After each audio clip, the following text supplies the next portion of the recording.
Hi everyone, how are you doing? Um, right now I am packing things. They need to go to the post office soon.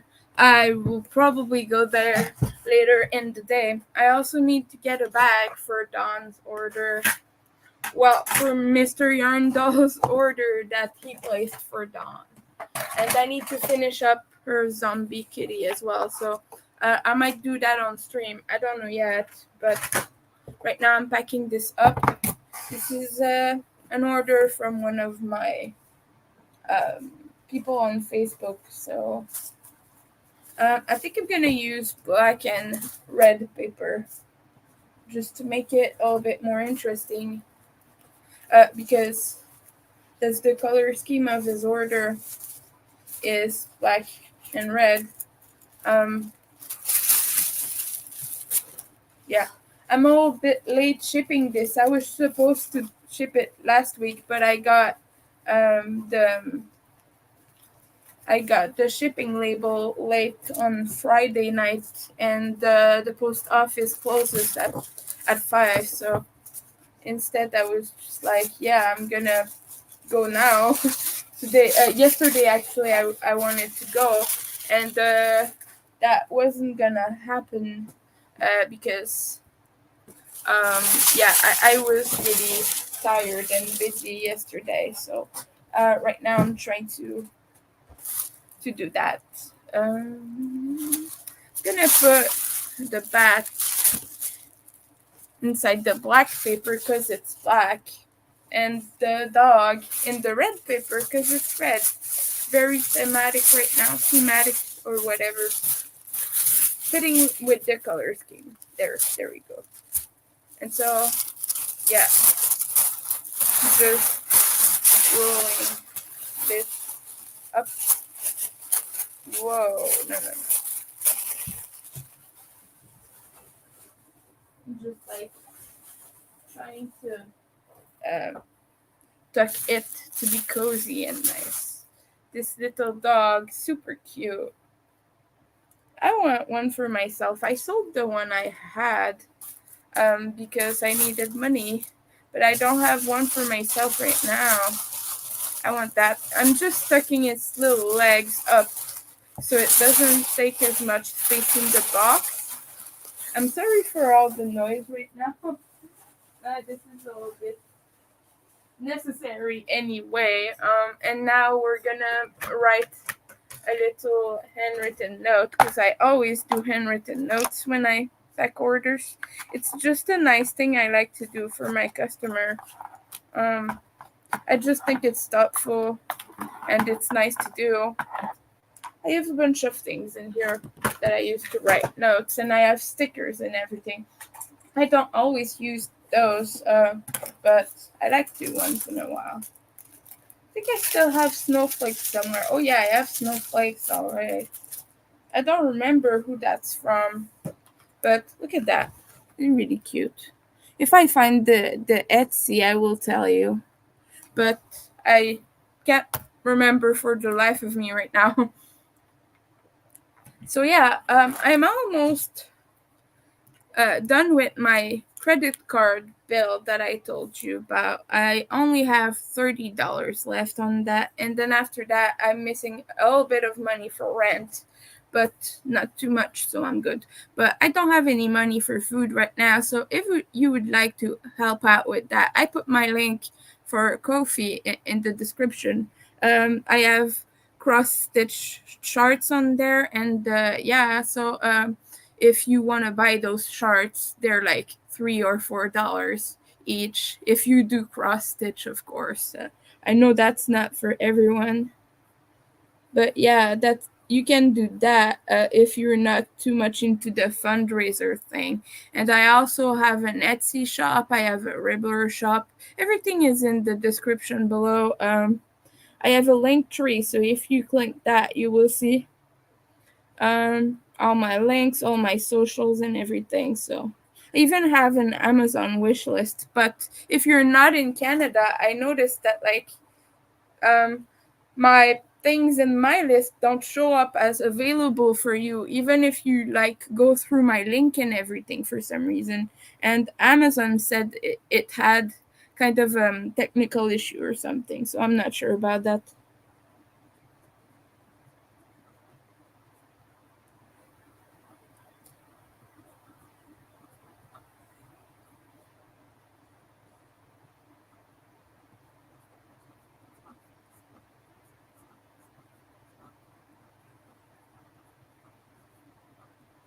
And since this is for a Skinny Puppy fan, I always like to draw the logo at the back and like write a bunch of thoughtful things. Uh, so yeah, my card is a little wonky, but I think that's still okay.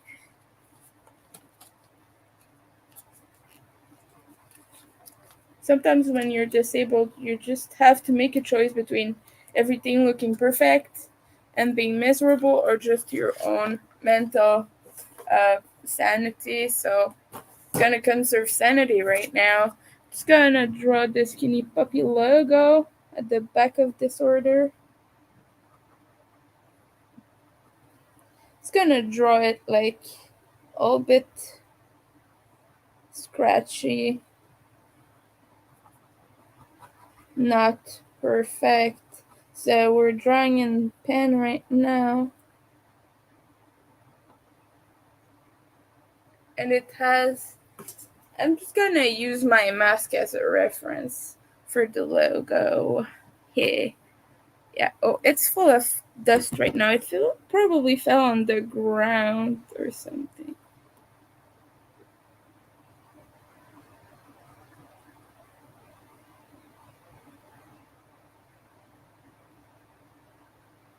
I'm not really good at hand um, drawing these, at freehanding these, especially since this is an existing logo and nothing from my mind. So like, I'm just trying to make it look as Skinny Puppy-ish as possible. I've done this quite a bit on people's orders who are into the band, just like to show my love for the community. And a lot of my customers were Skinny Puppy fans, so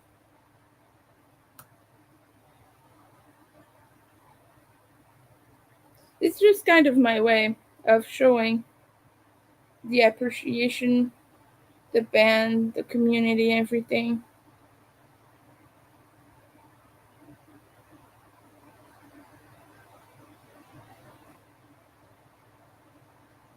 So yeah, right now it's hella scratchy. It's not really neat, but did this favorite band's logo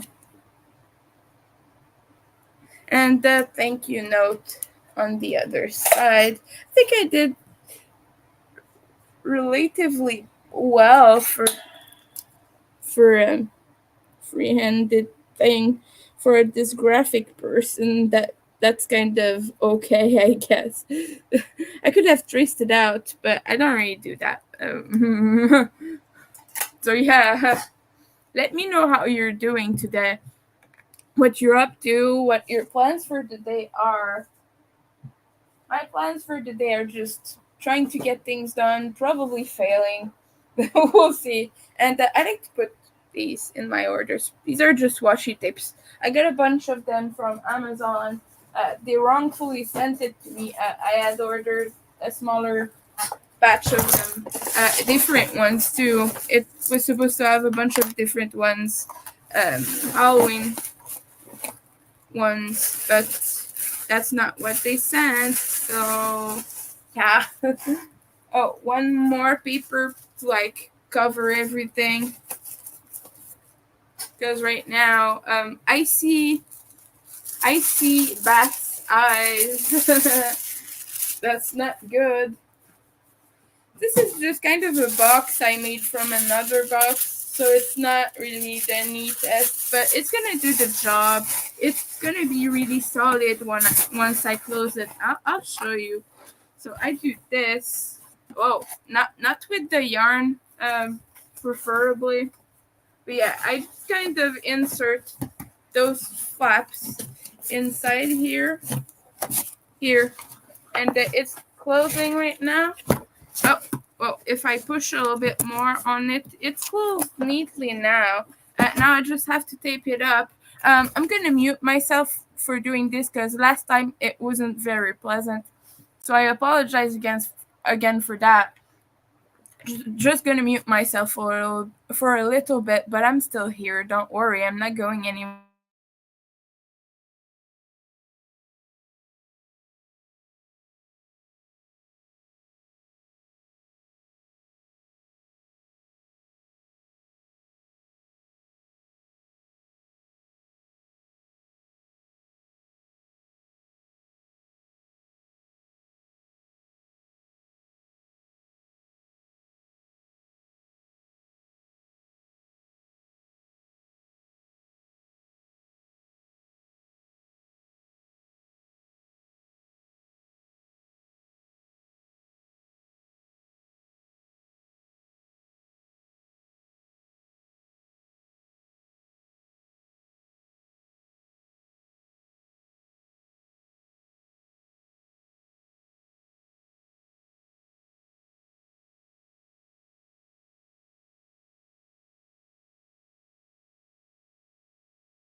And I'm just gonna go get the label right now. I'll be right back, you guys.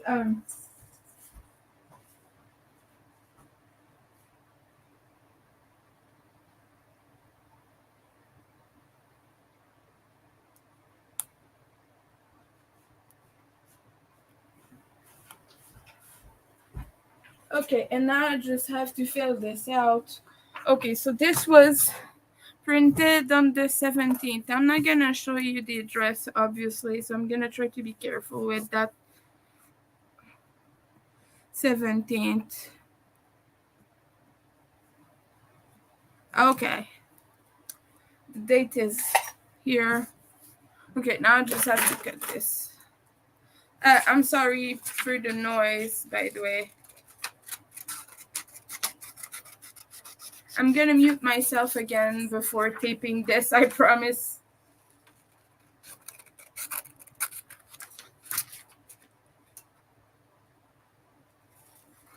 And also we keep the paper for anything we might need it for. Sometimes if I if I do coloring pages, I like to swatch my colors before using them, so I keep these unprinted pieces of paper for that. Sometimes when I have too many, I'll have to use them up somehow, but yeah.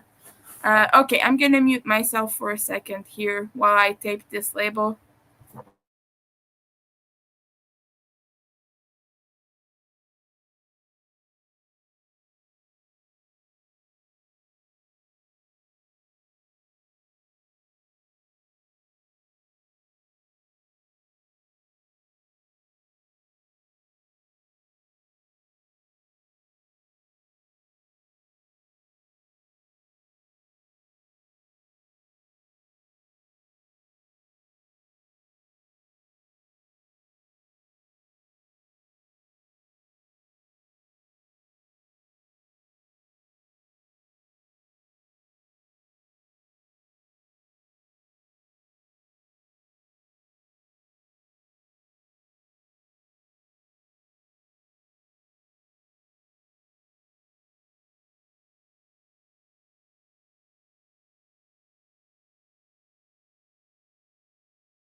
Okay, this is really annoying. It's like putting a big warning at the top of the screen to tell me your mic is muted, your mic is muted, your mic is muted. Yes, I know.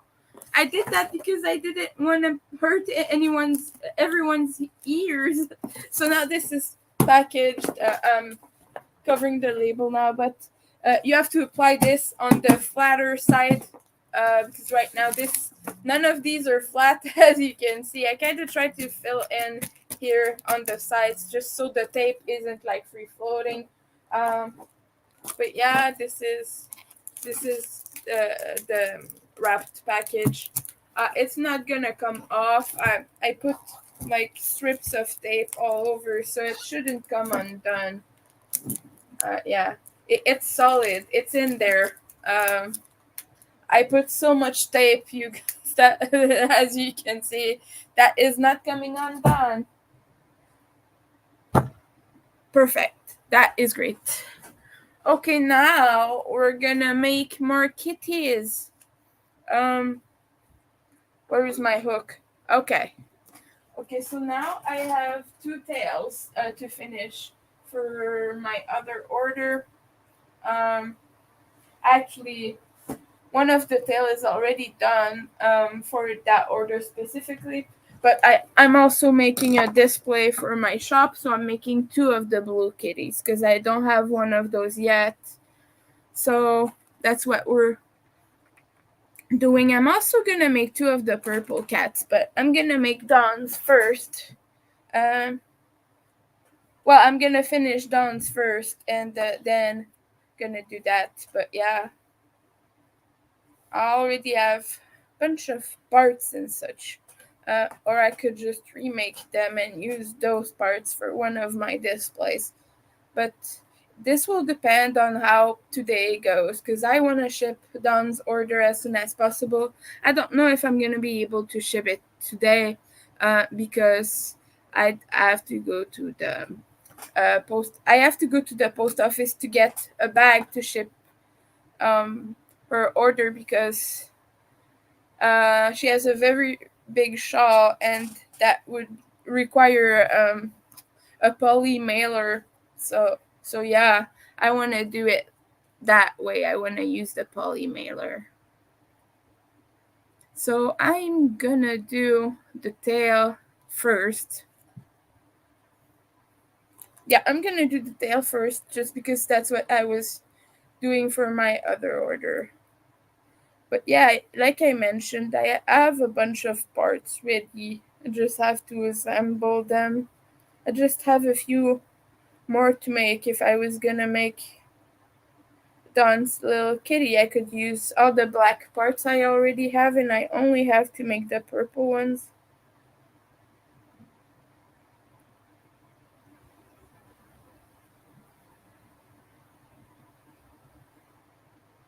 Um, yeah, I have a bin over there. I could show you just just a second.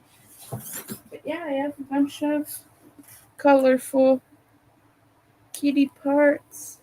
Everything that you see in blue and pink here is that, but I have a bunch of black ones as well. And yeah, yeah,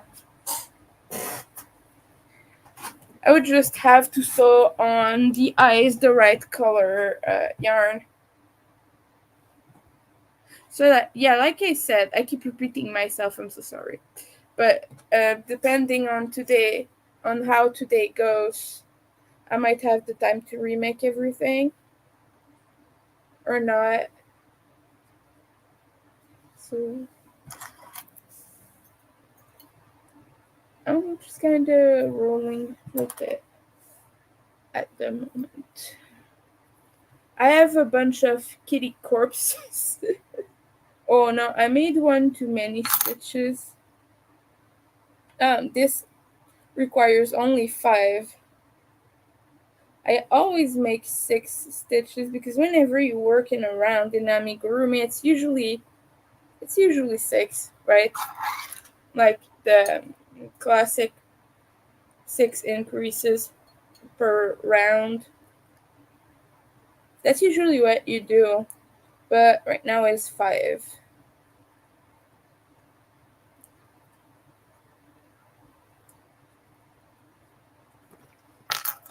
And so, yeah. Um, Also, it depends on my mood. If I really feel like it, I might just make the whole 3 tails I need. Hi, Nether. Welcome in. I hope you're feeling better.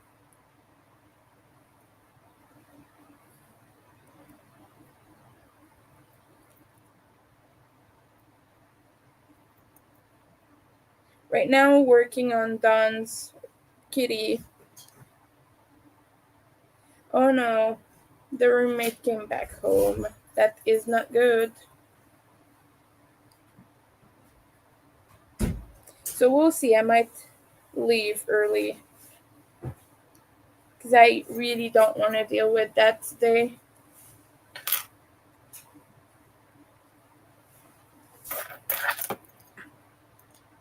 So these kitties are interesting because the little tip of the tail here is all black, and you just add in some color.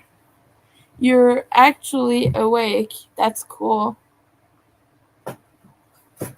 Today I have a lot of stuff to do and not a lot of willpower because I am experiencing early puppy show at the moment. People who've been here before know why I call it that because I have gender dysphoria and I don't like to use the actual terms. They trigger my gender dysphoria. So I call it an early puppy show. But I just know that if I get up and I walk all the way to the post office, I'm just gonna uh, destroy my pants. So for that reason, I'm very hesitant to go all the way there because I have PCOS, and when you have PCOS, let's just say that sometimes it is very heavy. So yeah, it's not like just a little bit, and it's nothing that can be solved with specific heavier products. Actually it doesn't matter. The flow is just too heavy. So yeah, just walking. An interesting thing that is not so interesting if you think about it, but in any case, the interesting thing is that whenever that happens, if you sneeze Well, I won't go into too much detail. All right, I had to wash my hands, but I forgot. But now that my roommate is home, he's gonna hog the toilet for like 5 hours. So I'm gonna try to wash my hands in the kitchen if I can manage to get a soap for that. And I'm gonna be right back because right now my hands are really sticky because I didn't have the time to wash them earlier. I just used a bunch of sticky tape and everything is like grimy on my fingers and I can feel it and it's disturbing me while I crochet. So I'm gonna try to do that. If I can't, I might have to cut the stream and start again later because I can't crochet when my hands are sticky. So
okay, so the reason I was in such a hurry to um, wash my hands, for those who don't know, is I talked about this before, but whenever my roommate is home, he will lock himself in the bathroom and stay there for hours on his phone and do stuff just to make sure I can't get in.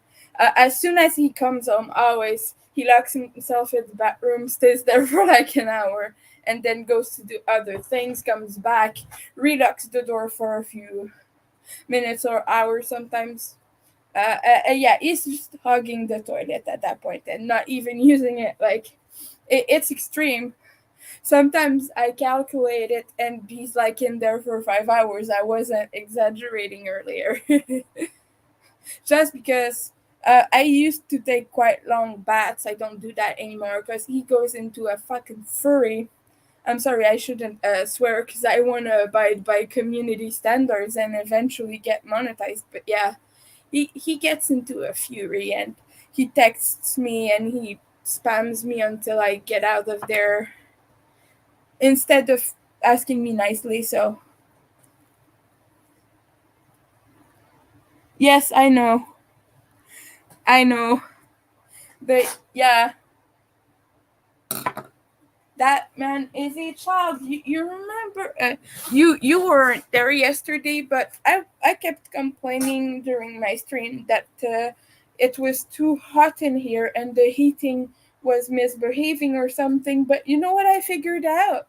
He had used the oven and he left it on for freaking 2 hours. He left it on. You know, we could burn the building down and I would have to pay for that because the insurance is in my name. He's not on here because I tried to throw him out. So he's not on any of my papers because of that. Because I didn't want to have him on the list and make it official. Because I asked him to leave last year, and he's still not on any of those official papers. Uh, for the same reason, actually. But yeah, yeah. So yeah, yesterday 2 hours with the oven on, and I was wondering why it was so hot. And I'm sorry, I'm just frustrated because I'm pyrophobic, and so I really don't like that situation. I always check twice to make sure the oven is properly turned off and everything, and I always check. I always double check, and I've maybe forgot it on once or twice since I've been here, like really. And I've been here for over 5 years now, and he's left it on. He leaves it on a regular basis, and that's scary because I can't uh, get out of here or do anything just in case he forgot the oven. When I spent 3 days in Calgary, I was so scared because I just kept thinking, yeah, I'm gonna come back to a burnt down apartment, you know? He's my freaking roommate who is in his late 30s. He's too irresponsible to be left home alone. So yeah, I'm sorry about that vent here. And I try to keep it down a little bit. Everything's electric. We don't have gas, anything. That would be too energy consuming for the landlords. It would be too expensive at the end. But no, we have everything electric here. It's more economical for landlords, apparently. Or that's what I've been told by people. But yeah, everything electric in the building. Plus, in any case, I am pyrophobic, so even electric stoves scare me. So it's not a matter of what it uses for me. It's just the fact that I can think about the fact that he could leave that on at any moment and leave the house and leave it unattended. It just scares me, and he doesn't respect that at all. Like, he was just like casually, oh sorry, I just forgot. No, you didn't just forget, you put us all in danger for leaving it that long. hadn't i know hadn't I went in there and noticed, like, it would have been on all day. If I was out at a concert or something, it would just have been on all day. So honestly, I'm kind of thinking I'm gonna make him sign a contract that says whenever I leave, he has to be out of the apartment. I want to take his keys. Like, I'm thinking of taking his keys. Literally, I'm not comfortable leaving here anymore when he's here, and that's not good. Like, I tried to talk to him seriously about these issues, but every time he just gets so defensive.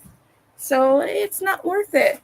And right now he's hearing everything I'm saying, so I'm gonna have a fun conversation later. But you know what? At this point, I really care. I don't really care.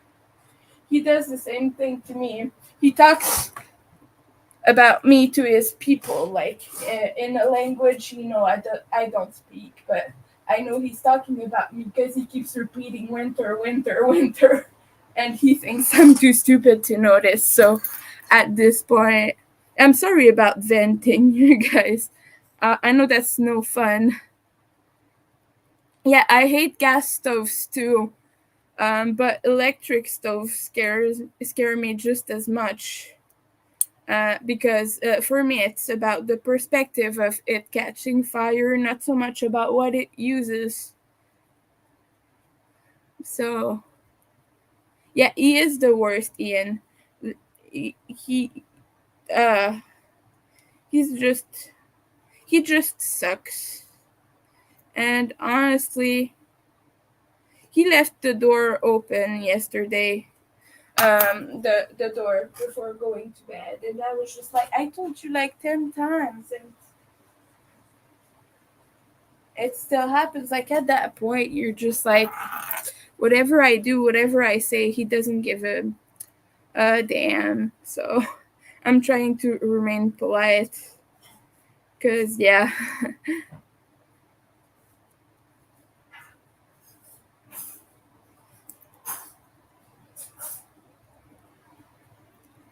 Oh boy. And anyway, it's just like I'm just scared to be in my own home, like, and this is my apartment. This isn't his. This place isn't his. He's not on police anything. All right, now he's frustrated because he's hearing me talk about him, but that's fine. You know, I don't care anymore. I just don't care. Oh yeah, no, he knows. He pertinently knows. He just chooses to ignore it.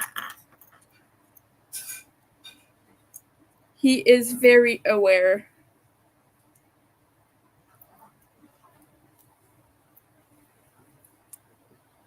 I'm actually thinking I'm going to charge him the insurance fee on full, like fully, because right now the fee went up again in January because uh, it goes up every year and also every July 1st.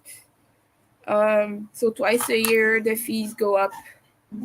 So I'm thinking of charging him the full fee because that is ridiculous right now.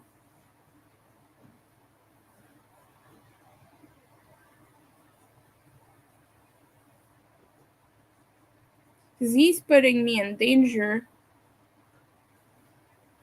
But not only me, the whole block, like the whole building, not block. In French, a building is a block. That's why I'm saying that.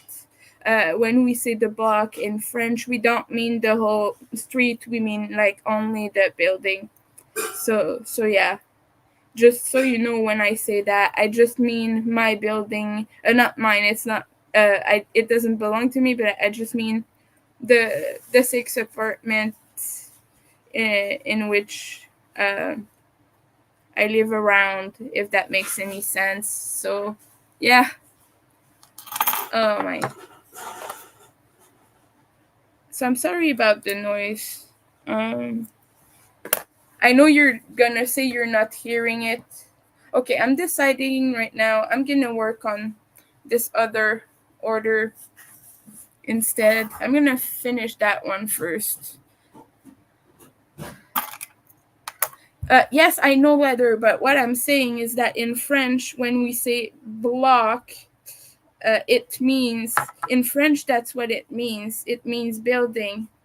That's what I'm trying to explain.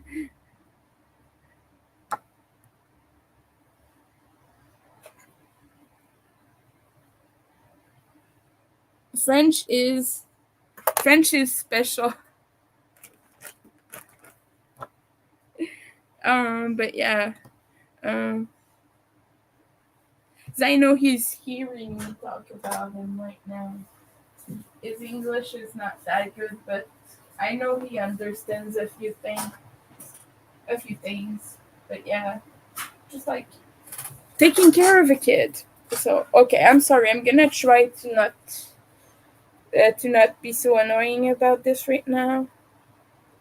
Okay, what do I have to do? Oh, I have to do that row with all the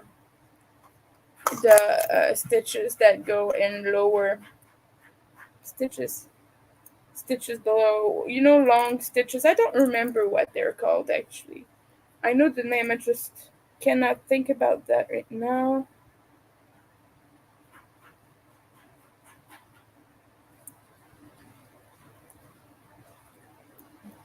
Six, five, and then one, two. Mm.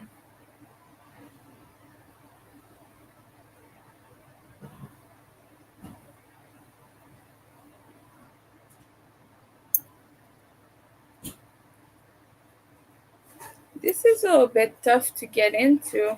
And then it makes you go like way, way, way below to make a super long stitch. This is the part of the pattern I despise the most, because it always goes wrong.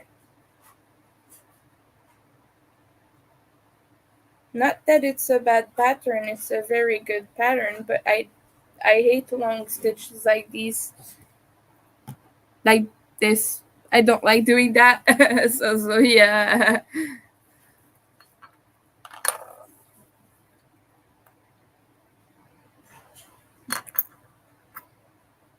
They say learning English is hard. Learning French was so much harder.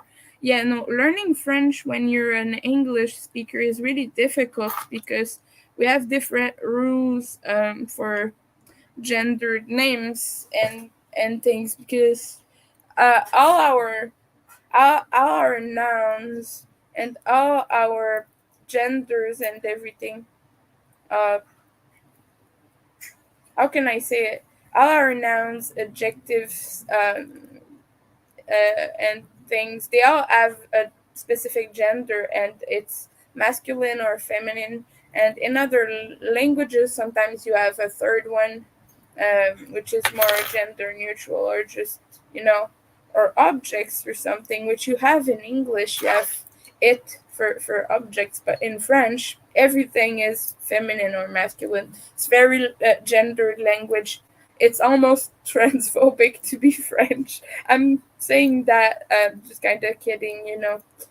Which, by the way, is kind of a thing in France. They have huge problems with transphobia, unfortunately. They have a lot of pushback uh, in the trans community and everything, which is sad. You know, I will never condone that type of hate. But yeah, they are not in a good situation. Slightly worse than in Canada. Canada is pretty good for that stuff, for LGBTQ plus issues. We're definitely better than the US right now. The US sucks, and our politicians are kind of following that a little bit, but we have a little bit a little ways to go before it gets as bad again. You know. So yeah, our progress is slightly um, slower, and our downgrading, if I can say it like that, is slower as well. But we definitely start. We're definitely starting to see hate rise again. It was part of the stitch for your case. Yeah, I like the stitch you used. It was pretty. But yeah, I don't like making long stitches like this. I find it confusing, especially when the pattern writer doesn't know how to write it correctly, because she's writing things like go in row 6, but what she really meant by that was go in row 5. She puts it one above of what she means, and you figure this out when you look at the pattern, but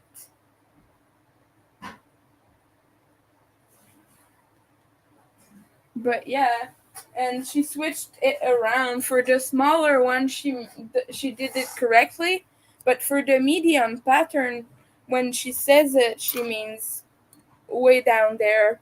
So, and it's a really good pattern. I'm not complaining about that,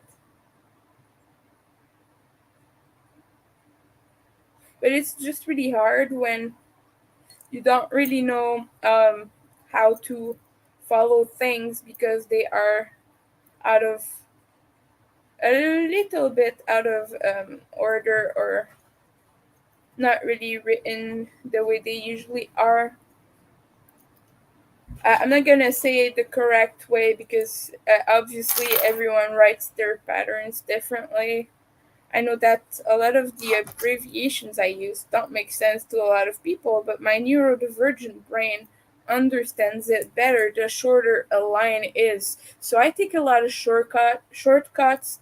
I use a lot of things like asterisk to repeat a whole section and things like that. I do that a lot in my patterns, and that is just because my brain struggles to keep track of things, and I just really like very short, concise, precise lines in my patterns.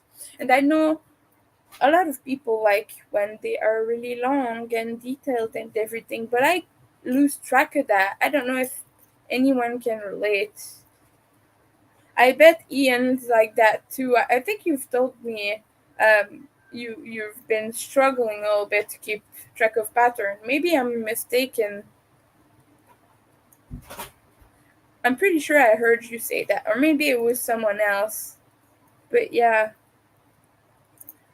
but I totally am like that. If there's more than one line for a step, like for a row, I just have to highlight every part individually and do them. It's interesting when you're making a super huge shawl and repeating a section. That's why I prefer graphs actually. Graphs are easy to follow because you have a visual of what you're actually doing.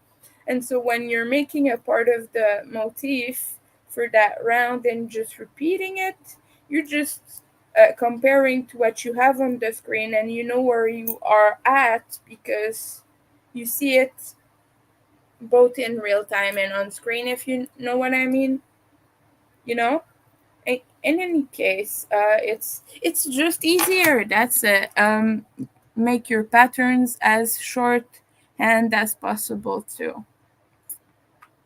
You had a horrible time figuring where the stitches were to go. Yeah, yeah. Sometimes me too. I'm like, I just have to figure out the exact spot and the very precise little space where it's meant to be. And once I've visualized that, it's better. It's easier. So right now we're using StreamYard. We're trying to get acquainted with it. I did a stream yesterday, learning about it, and we were checking out yarn deals and everything. But for like a good 20 minutes, I was muted, and people were like, "Oh, you're shopping," but I wasn't shopping. I was just window shopping and just kind of checking out yarn deals. And I was talking about all the yarn deals and telling people go check them out, but we missed the whole thing. And I mistakenly showed my address on stream, so I privated that. You can't see the video anymore because of that reason. I didn't want people to be able to find my address. But yeah, in any case, it was a fun learning experience. But now I can share my screen, and I don't have to put 20 links in the description anymore. I can just directly show you what I mean when I'm talking about a pattern or a thing. I can just go on Ravelry and type that. Oh, yeah, and by the way, I just want to touch on that quickly. My name is Winter, and I don't really enjoy being called something else or an abbreviation or Winnie or Winner. I don't like those things, so I just want to make it clear right now. I know I've told some people a few times, but uh, I just I just wanted to really make it clear that my name is Winter. I don't appreciate feminizing it, shortening it, or being called a word that is adjacent or anything. So just please be mindful of that. Thank you.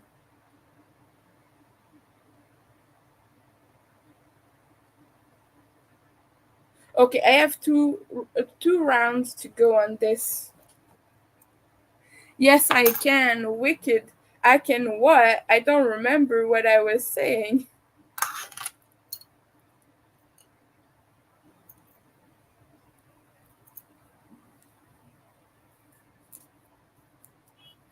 I really don't remember what you're referring to. The brain is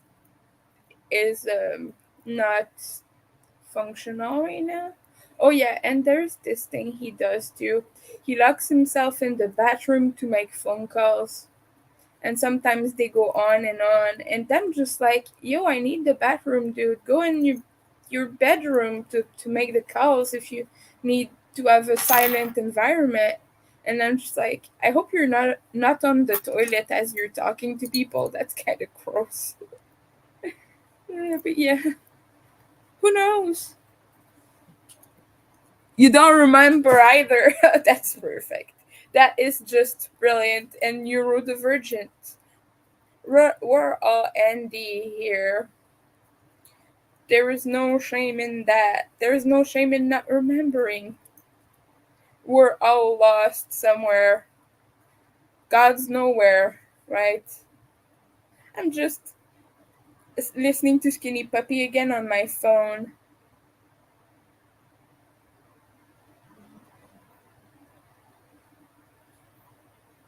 Right now, is playing. Let me see. Chainsaw. I'm sorry, but it was on a silent moment for a little bit here.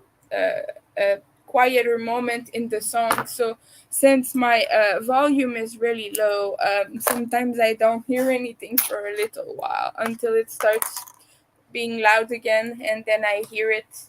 I'm doing this just so I don't get copyright strikes or something, or just like when you use sounds that aren't yours, you get into issues and they remove your videos and everything. So I didn't want that to happen. That's why I'm listening to Skinny Puppy with low volume. So ND is your middle name. That's cool. That's a flex.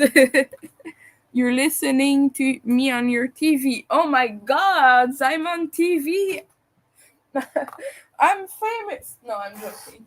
But actually, if you want to know an interesting fact about winter, I've been on TV before. On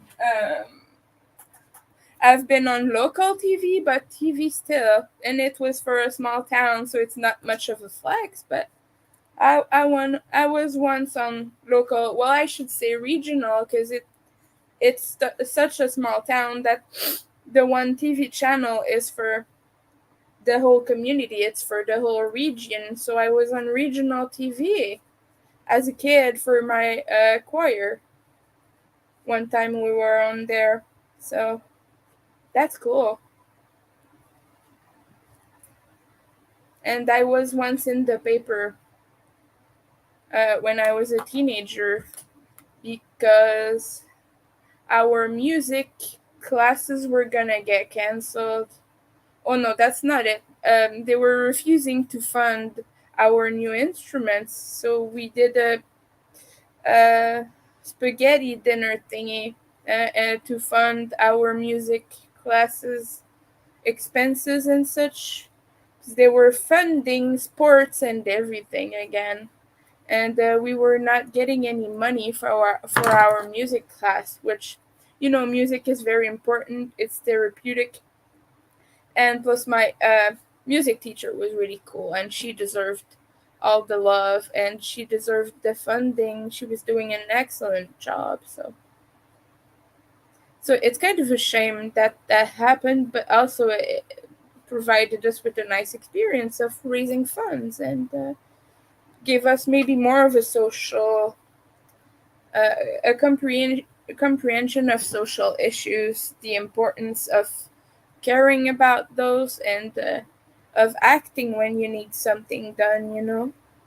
So yeah, I'm thankful for that experience. I'm not thankful for that horrible place deciding to fund sports over music, because both are really important. And while yes, your physical health is important to prioritize, we had a horrible teacher, right? Um, he was an abusive person, and he would go into the changing rooms, the ladies' changing rooms, and like to yell at us and stuff. It's not happened when I was in his class, but it happened in previous classes.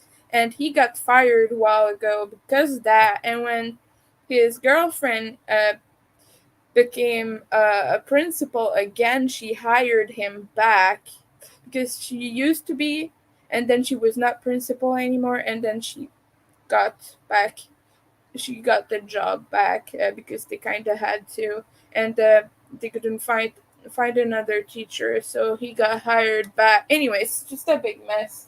It's just a whole small town drama thing, but that guy was nasty, so yeah.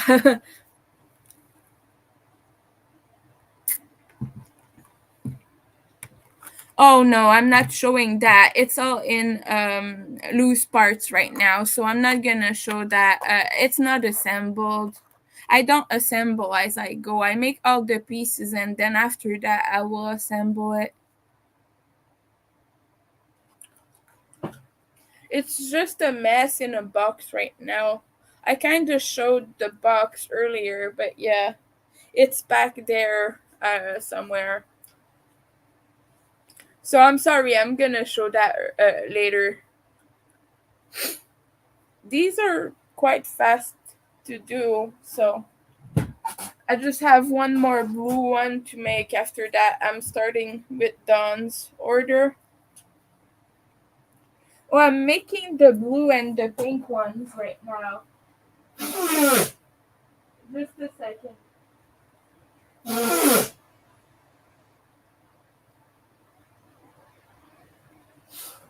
Are you asking about right now or about those I've made in the past?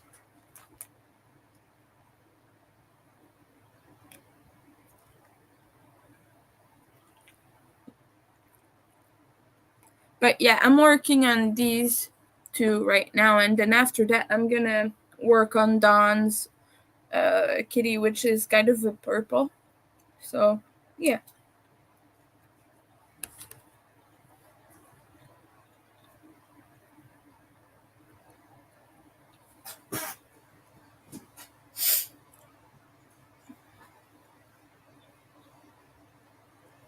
And I still have the yellow one, the orange one, the coral one, and the fuchsia one to make. I don't have the fuchsia yarn yet. I have to buy that. Oh, and the white one too.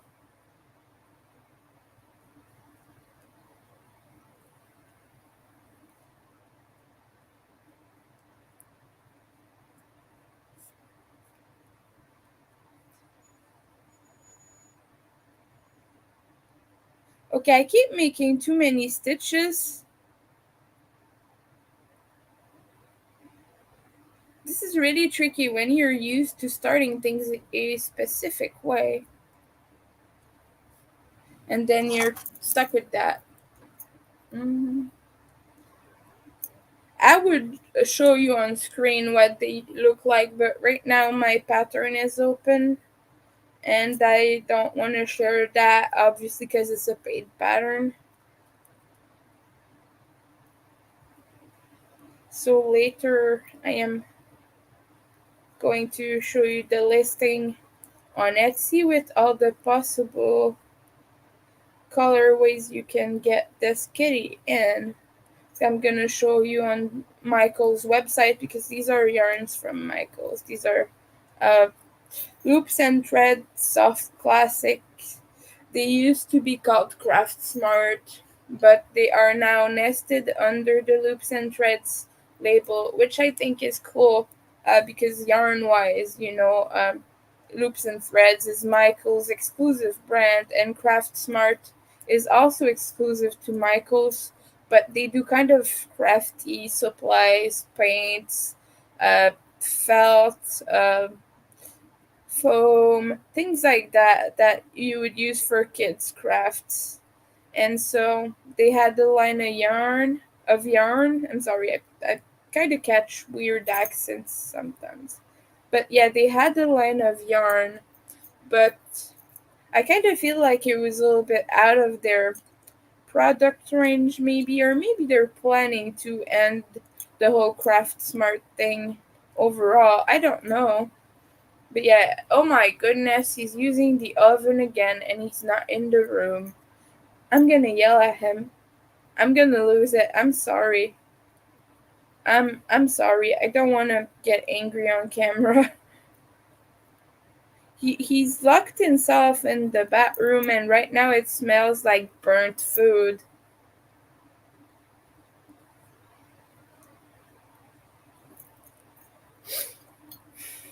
Yeah. So for fire safety, for those who don't know, which I assume everyone here knows because we are responsible humans, you don't leave the oven on when you're into another room that is far away from the kitchen and that you cannot keep track of it. Right now, I would do it from where I am. I'm in the living room just because I extend my head like this and I can see it. And I'm like 5 steps away from the oven right now. So for me to leave it on would be irresponsible because it's right there. But if I was in my bedroom, for example, I would not leave that on. So just a fire safety trick for people. It's just important to always be able to access your oven if it's working, or your stove, even your stove if you're cooking anything, making anything. This gets really hot, right? So if something catches fire around it, or your food burns or something, you need to have that be quickly accessible. Maybe even having a fire extinguisher close by would be a good idea. And yeah, but yeah, and we have the sink right next to our stove, obviously. So worst case scenario, you drown out the flames by not with water. I mean with you cut the supply of oxygen. That's the most important thing to do. So you put the lids back on. If it's in the oven, you close the door. Obviously, if the the oven is safe, you turn off the oven. But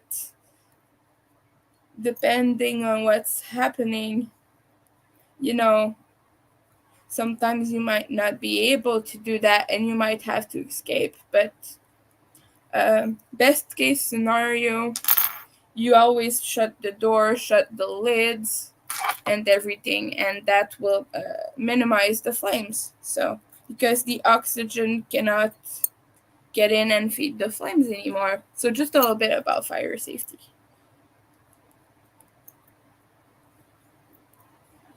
I just feel like a lot of people don't know about this, but what feeds flames the most is oxygen. And of course, if you have an oil fire in your kitchen, that will be tricky. You cannot use water on that. That will actually be dangerous. It will spread it farther, and it gets really, really hot. So yeah, fire extinguisher. You know, do everything you can, and then get the hell out of there as fast as possible. call the call 911.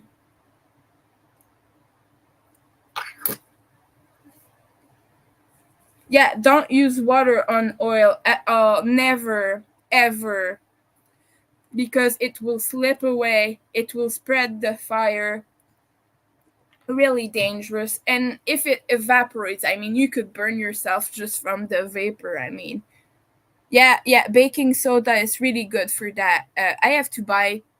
Actually, it's on my list. Baking soda is on my list because I'm out of that right now. I have like a tiny bit left.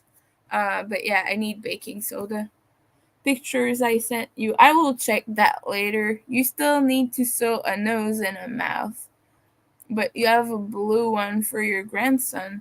That's cool. I will check that. But yeah, fire safety very important. Always check your fire your smoke detector's battery. They say check it every year, but I mean you could check it every few months to be extra sure. But it is good to check it at the very least once a year. That's what is recommended. You have a test button on there, so whenever you think about it, actually, press that test button and thank me when you're alive. So, not just me, your fire department will thank you as well. Right now, ours was checked not too long ago. The landlord came to do that actually, which is really good that she did that. So I was happy because it's the first time ever a landlord came and checked themselves.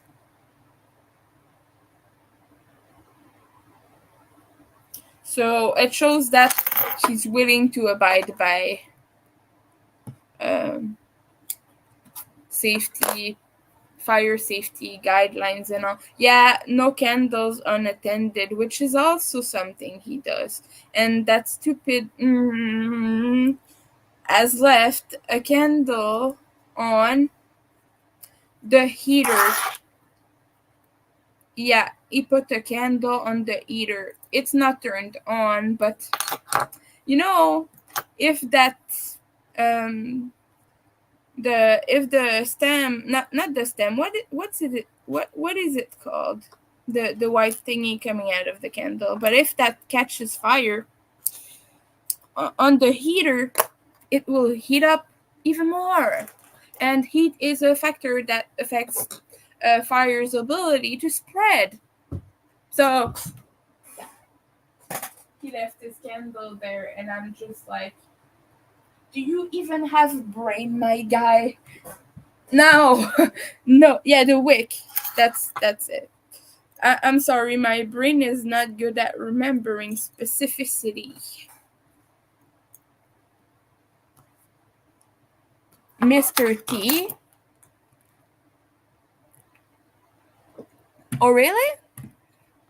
It was my first time having a landlord check it themselves. I've had the fire department check it a few times, but I've never had the landlord do it. Like, they would send usually they would send someone from the city, the fire department or something. So I was impressed by that.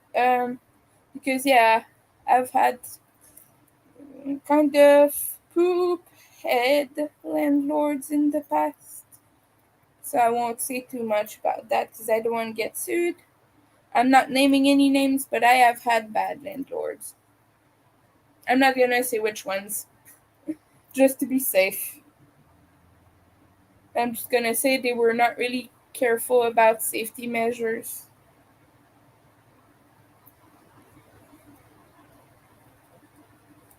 And so yeah, I was just happy basically.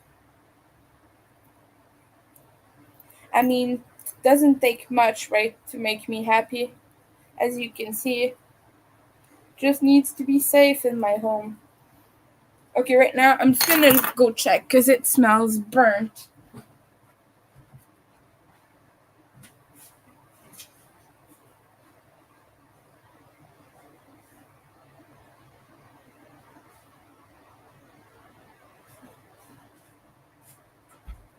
Okay, nothing is burning.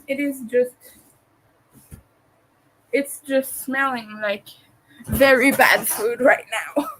It's just smelling like he put all the spices in the world in the same pot. A shortcut in your typing? Oh, that's your kiddo.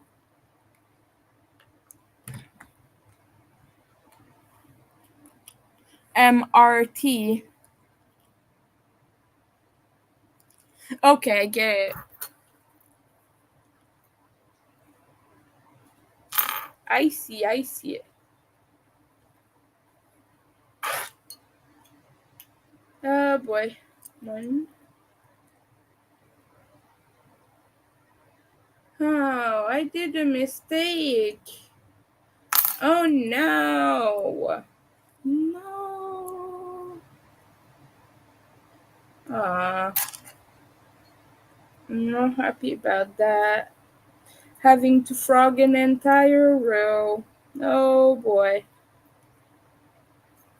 I don't even think I made a mistake. I just think I made a small mishap that messed up my count where I was at.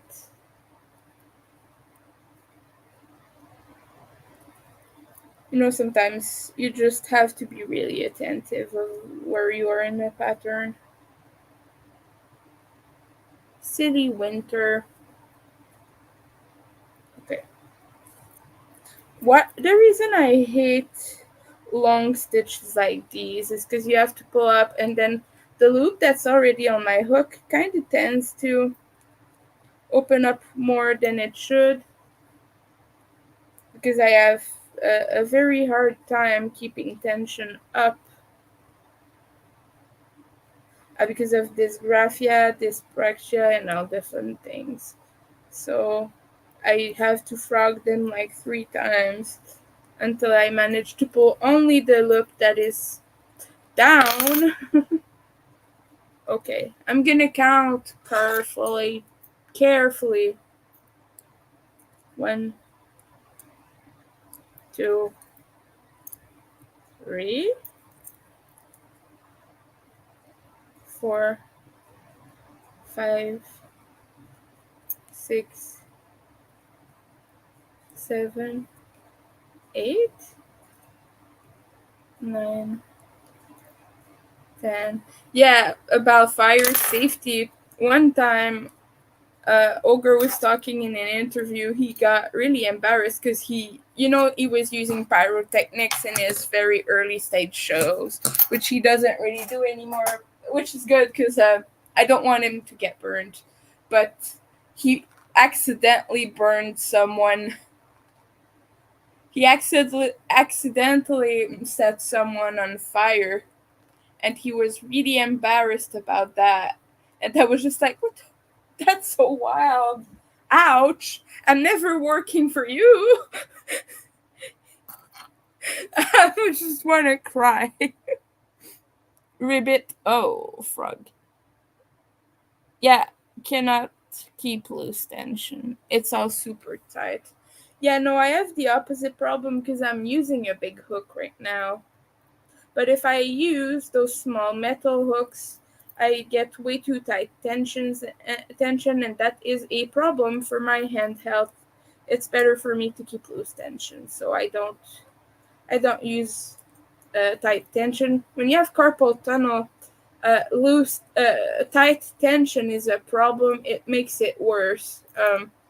Anything that you have tight tension on, that you type hard, like if you're typing on your keyboard or clicking on your mouse and putting any tension at all, that makes carpal tunnel worse. So having a big hook, loose tension, everything, just a loose grip in general is better.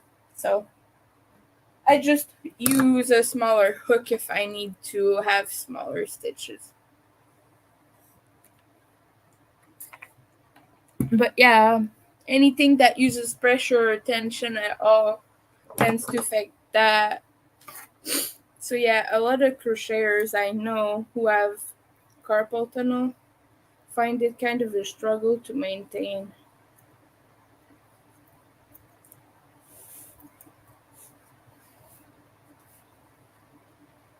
Okay, I swear, if he forgets the oven on, y'all are gonna. Yeah, I know I said y'all. I know I'm not from anywhere that says it, but someone said it to me earlier, so I have it in my mind. So, yeah, if he forgets the oven on again, I swear everyone here is going to hear me scream if I forget to mute myself.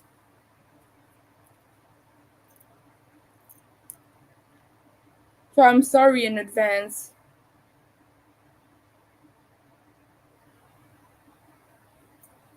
I'm just like really scared right now because fire hazard is all over the place. So I don't have the energy to go back after him and fix all the thing he does, all the things he does. So I know that's for my safety and everything, but at some point I just keep cleaning up after him all the time. I'm just exhausted. Hi, welcome, Amanda. I didn't see you until now. I'm just complaining about my roommate again. So yeah, I'm doing good. I'm just mad because I have a toddler, a 30-plus-year-old toddler in my house creating fire hazards. And in comparison to actual children, it's not like he does this accidentally. He's messing up my apartment on purpose. And I want to cry. I want to cry. uh, yeah.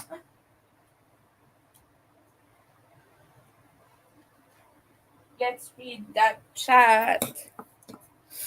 That's all right.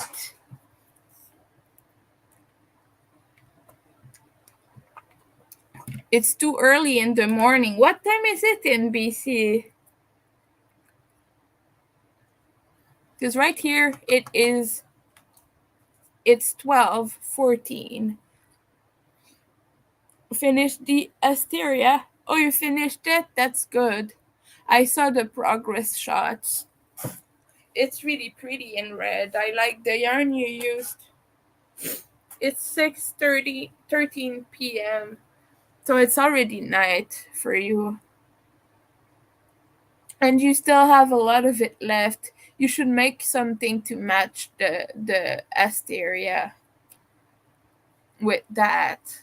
And you should probably, yes, you should eat something. And I have to eat something too. But I'm very poor, so I'm not doing that. Okay, I'm gonna take a moment and look at your pictures later. Oh, a bunny! It's cute. I want to see the other ones you make once you make them.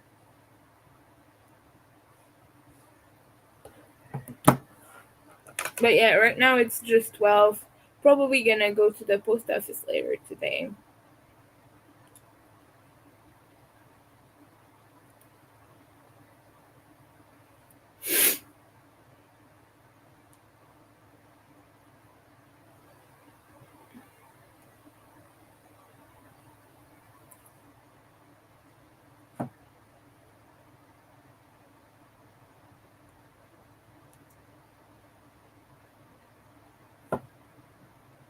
My friend is posting clips of Ogre performing, and I'm just like, stop melting my heart. This man, I swear, this man owns my heart. I'm not even ashamed of saying it. Ogre, I love Ogre. I just love Ogre. Ogre is the exception to my aromantic status. I don't know how he does it, how he stays so handsome. It's unfair. Okay, I'll stop now. 9:14. It's so early. Ah, you'll see them when I get them made. Well, obviously, I can't see them in advance. I don't have the gift or of what's it called, foresight or something like that. No, yes. Yes, she's in Sweden. Sweden. I've never been there, but I've always wanted to go.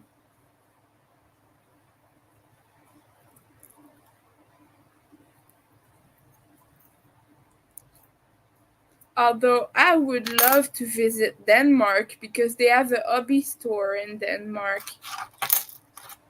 And I would go crazy just looking at all the yarns, touching all the yarns, squishing all the yarns. I would do Jaya's squish test. Oh, by the way, I think she had her baby, right? If I'm not mistaken. I think it was said a few weeks ago on Bingo. I might be wrong, but I think I remember them talking about that. If so, I hope she is doing well and that she and the baby are healthy. But yeah. I'm sorry, I just got distracted because right now there's people banging on everything just right outside my door.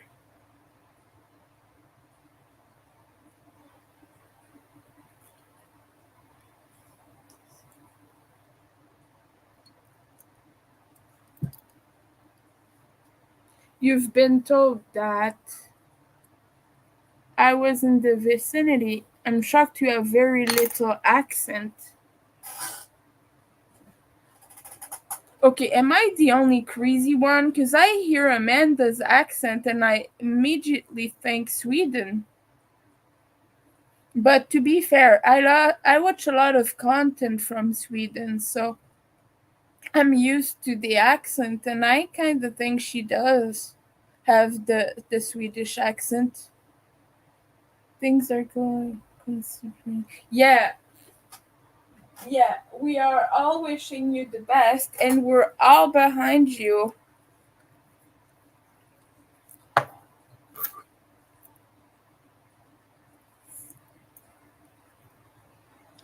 I'm almost done with this tale. After that, I'm gonna start Dawn's Kitty and probably gonna be making the display for my shop as well because I don't have a purple one yet. It's a very nice grapey purple. I know it's not purple, it's neon purple. I'm looking at you, Leather.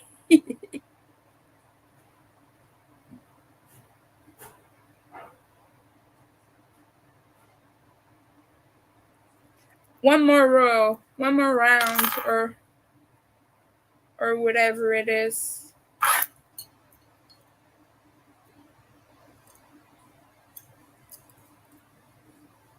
No, the other day he broke a knife.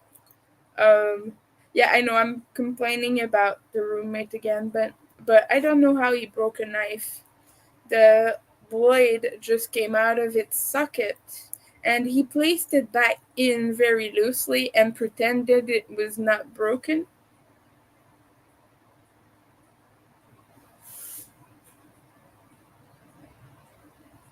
And I was just like, you could have told me it's not purple.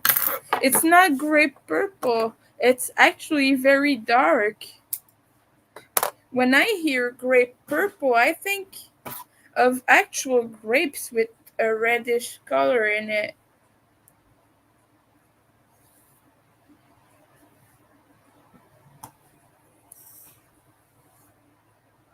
That word! I cannot pronounce that word on stream. I'm sad. You've been to Egypt. You are lucky. I want to see the Great Pyramids. No, actually, I want to see like very ancient art.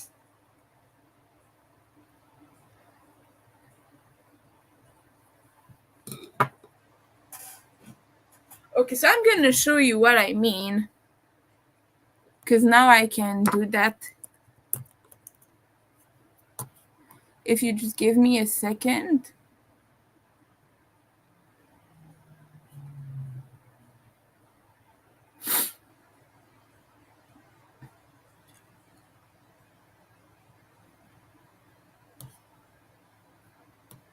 If I can have the actual picture. Yes, I want cookies. Oh, they don't want me to see the page because I have an ad blocker. That's annoying. Okay, when I think of grape purple, this is what I see in my mind. So when you say this is grape purple, I'm kind of confused. Okay, I clicked shared. Okay, so this is what I see in my mind when I hear grape purple. So when you tell me that this is grape purple, I'm kind of confused because to me this looks completely different. And that's why I don't see this as grape purple. But for me, it's always been that kind of reddish color. Because, yeah, I've always thought, uh, Yeah, in French we even call them red grapes. Those are red grapes. Wait, purple grapes. But I've never seen grapes that were actually purple. I've seen, oh my goodness, that exists? Is that really grapes? No, wait, that's grapes? But then also, this is way bluish, I feel like. This is blue.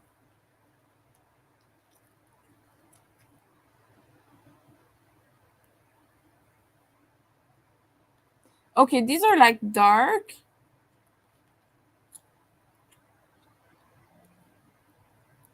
And this is fakely colored image, obviously.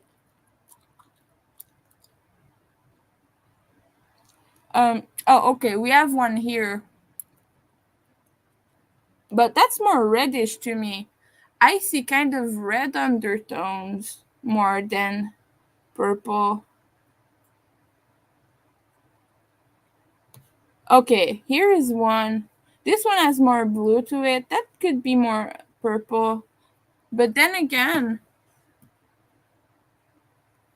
yes, I know blue grapes are a thing, but not like the dark purple. Not like this. Not like this one. Oh, you're not seeing what I'm seeing right now. The page closed. The page closed. Okay, just a second. Oh, I'm gonna reshare the page. But yeah, no, that is color enhanced by like Photoshop. But if you check like this one, to me it has kind of more bluish tones. Well, no, that obviously that has bluish tones. If I underline it, I didn't mean to do that. But yeah, I know blue grapes are a thing. I've seen those. But this to me has more of a reddish grape vibe. And if this would be purple grapes, I see red undertones to that. So that's why I'm confused with the color. So yeah. So that's why I am having trouble in my mind calling this one grape purple. Unless you mean like this would be grape then. So that's what I mean.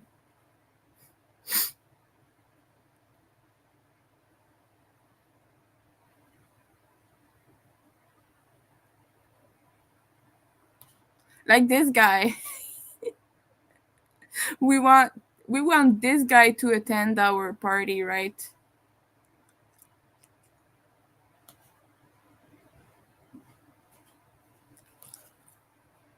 And look at that one. They're almost black. I love that. I want that for like a golf party. Doesn't everyone want to have a golf party?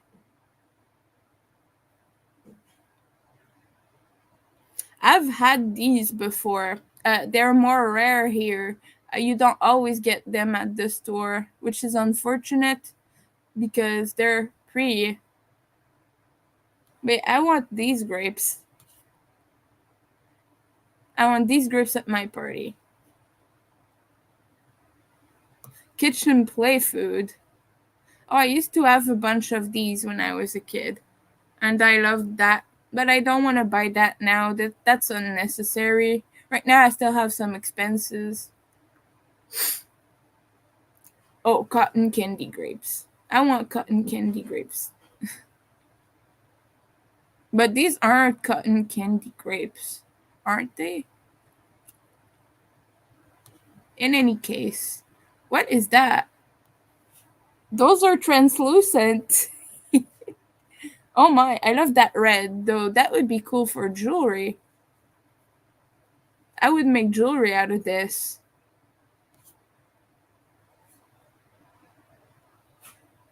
Those don't look like grapes. They look like little light bulbs.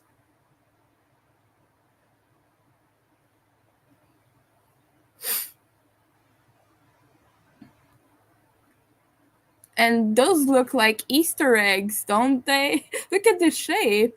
They look like little Easter eggs. That's cute.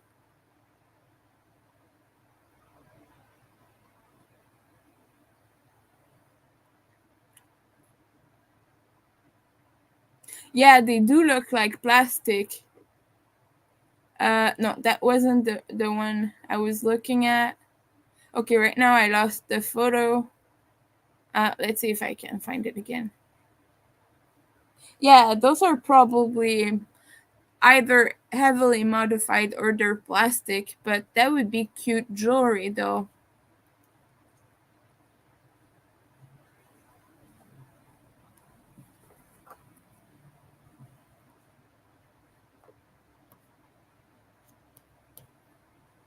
I love grapes. I want to buy grapes. I want to eat grapes. Oh my goodness, look at that. They look pink. They look bright pink. I want to party with these grapes, with that color grapes. That looks fun. They look like little balloons.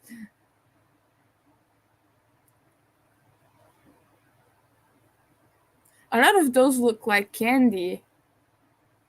Yummy, yummy candy.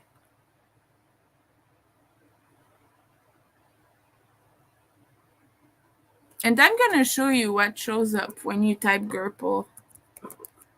Because you got confused the other day, but look, this is what shows up. And this is why I wasn't understanding what you mean, because yeah, that's sort of a brownish, greenish, weird color. And that is what showed up for me when I googled it.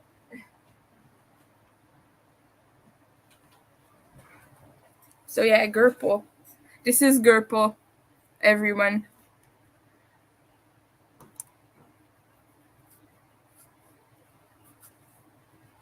Yes, I know that. I know they aren't ripe, but I'm saying that they look like little balloons. And I want to have a party with little balloons that look like that because they're really cute.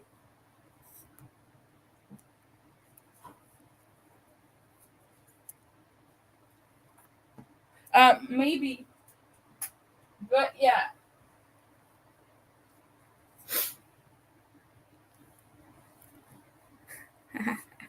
I love that.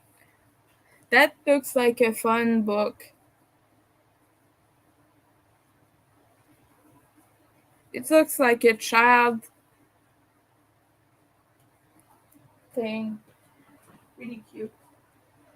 I like cute things. For those who don't know, I like cute things.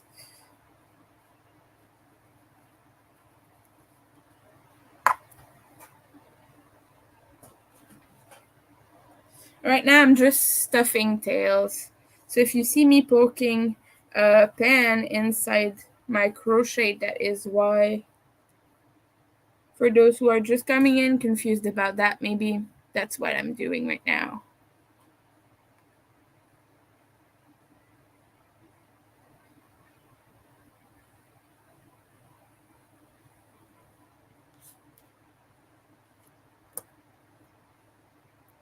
And right now, we will look at the zombie kitties I have made so far.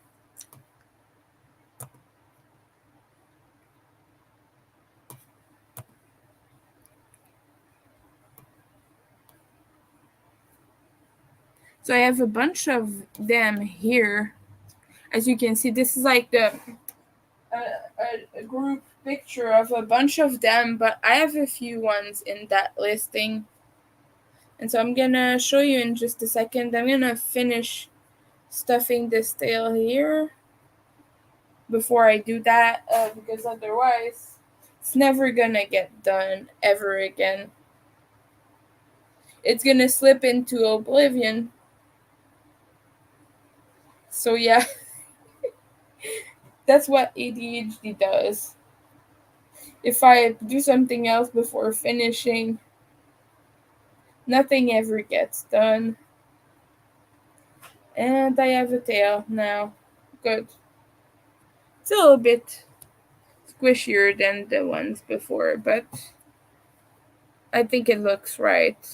So All right, let's have a little look at the zombie kitties. So we have this one. These ones were made with the Red Heart mini collection. These are discontinued. You cannot get that yarn anymore. So these three ones here were made with that.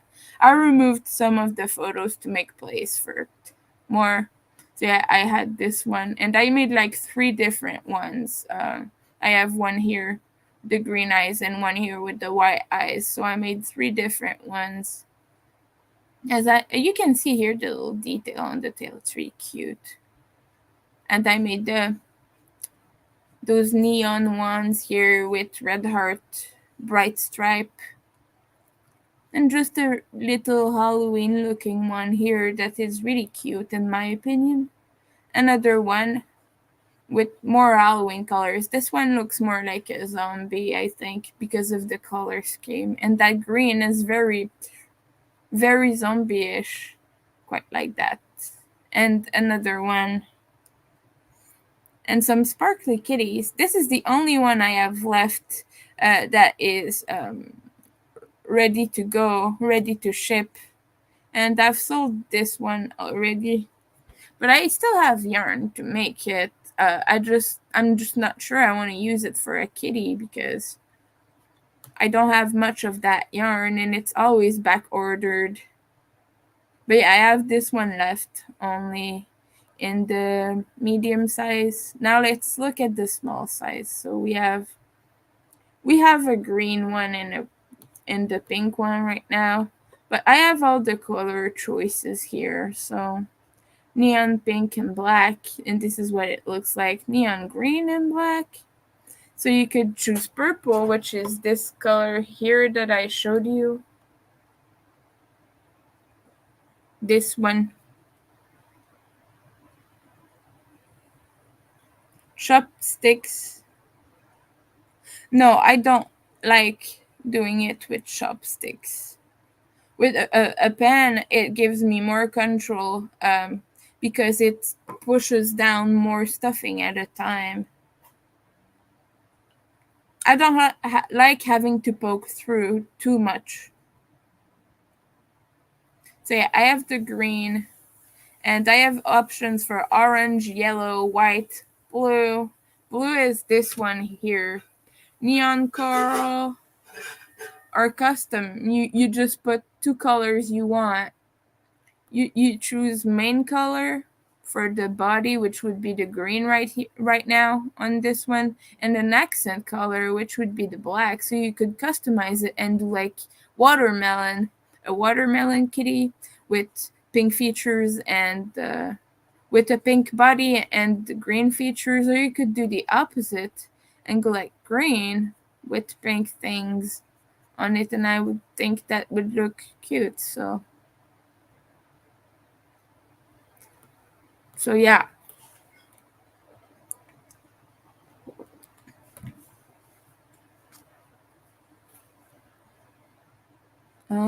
Let's go back to the pattern. Right now we're gonna put this aside, put it in the bin with all the parts, and make more of Dawn's order. I want to get it finished soon so I can send it, but yeah, still have to go over there and get a bag today. So I don't think I'm gonna be able to send it today, but probably later this week.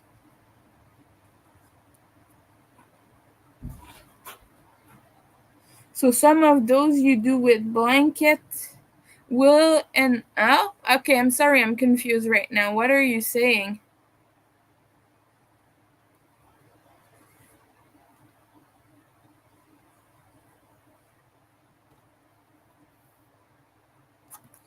What do you mean blanket?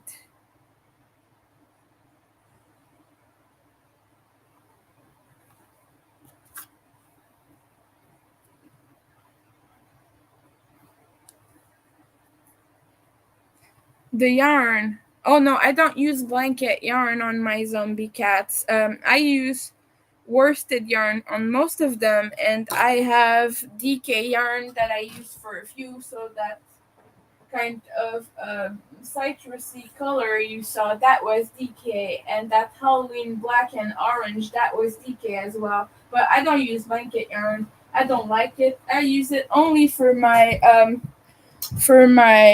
anatomical heart pattern because I think it looks really good in big.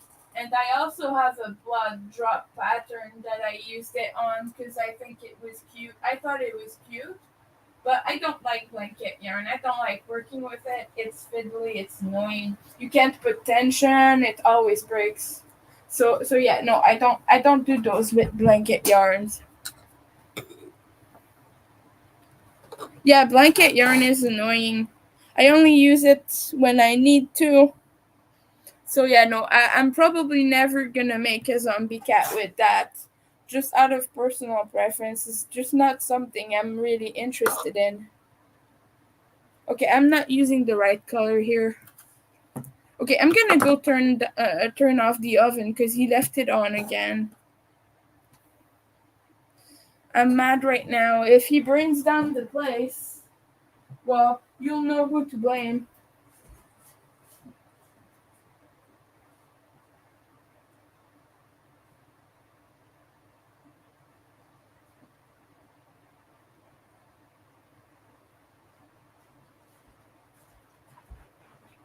Okay, and he turned up the heater to like 23 again, and I'm just like, dude, it's hot in the kitchen. You don't need to do that.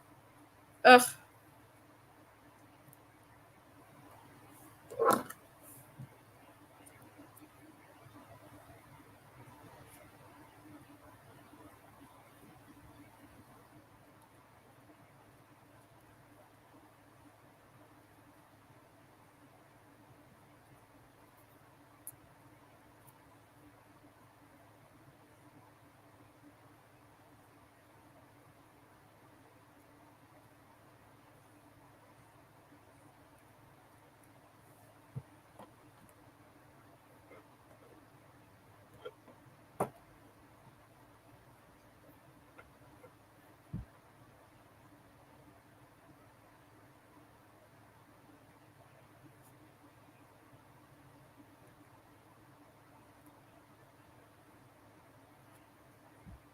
I'm really hoping you're not hearing my music right now because it's really loud, but it's like on one volume and I cannot turn it down more. So please let me know if you're hearing it and I will close it. So just please let me know that.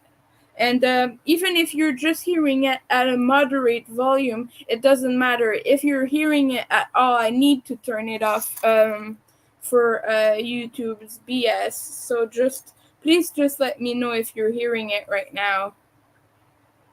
At all, I mean, just you don't hear it?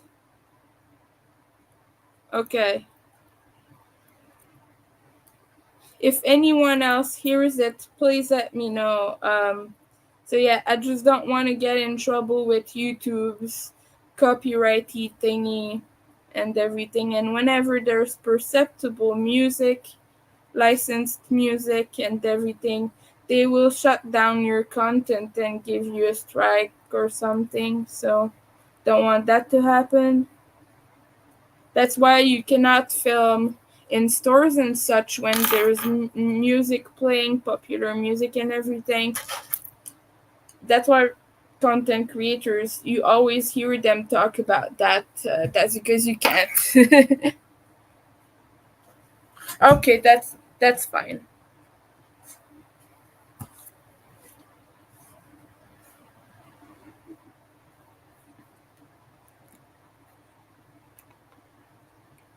Any stuffy actually looks better with regular yarn. I do like some of them. And the blanket ones, they're really cute. It's not really my vibe to be making massive plushies like that though. They look like big marshmallow peeps, and that's cute and all, but it's not my style personally.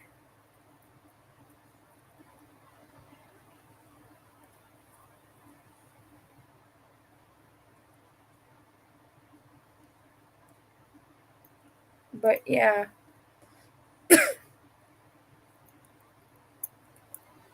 And right now we are going to make the display for my shop at the same time.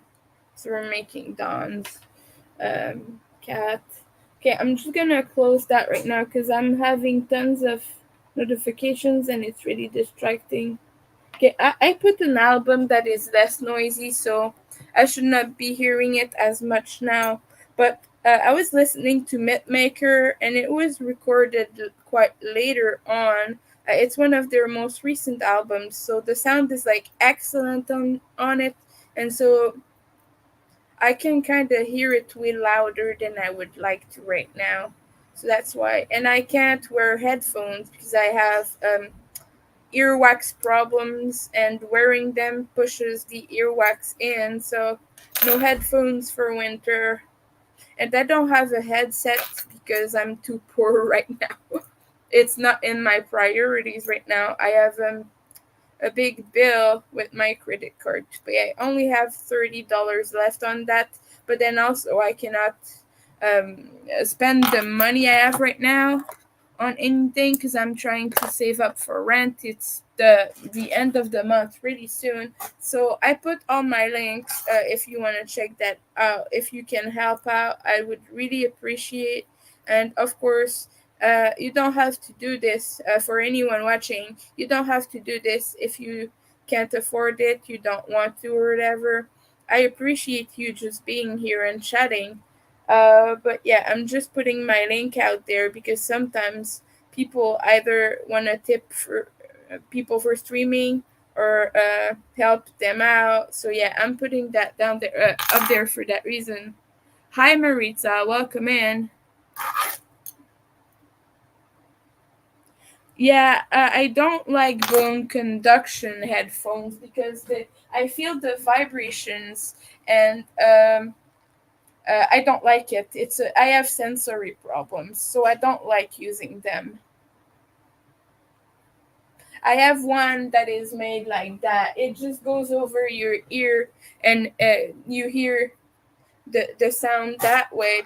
And it doesn't touch inside your ear or anything, but I don't like it. Like I said, if I feel any vibration or anything at all, I just cannot work with that. It's too distracting, and it feels like it's putting pressure on my head. I really don't like that. So I just prefer not to wear them. Too many sensory issues for me with headphones in general, even headsets.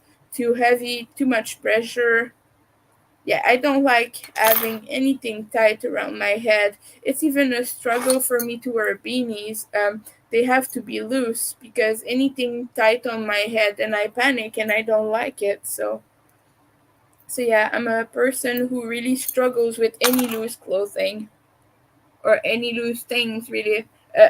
No, not loose, with tight clothing. So yeah, but yeah, I have some of those. I have really cheap ones actually because I'm poor. I don't have the really good perfect ones. But I've tried a bunch of different earbuds, headphones, headsets. And the worst are noise canceling headphones. Everyone, when you're autistic, everyone tells you, wear noise canceling headphones, stop complaining, you'll be fine. And you're just like, well, I can't because it puts pressure on my head. And I can't because, like, the feeling of not hearing something you're supposed to hear, it almost makes you feel like you're missing very important sensory input. And, like, yes, you can technically hear if someone talks to you or whatever, but for me, it just kind of feels like you're missing something that's going on around you, and it feels really overwhelming, scary, and also kind of, I don't know. I don't like wearing that.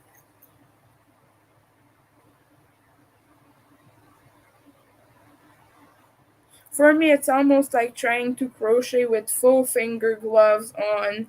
I lose too much tactile sensation. I prefer when it's directly against the skin. Obviously, I cannot do that because I have carpal tunnel and it's causing me too much pain. So right now I'm using gloves for that reason. But yeah, I'm a person who likes direct skin contact. Not trying to be gross, by the way. Sorry about that. By that, I just mean like with things in general, not in a gross way.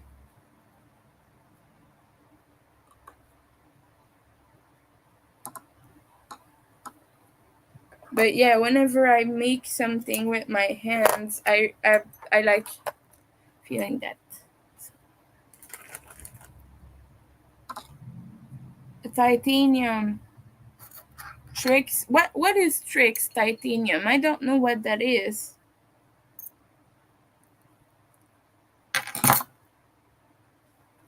Yeah, you can't hear the emergency sounds.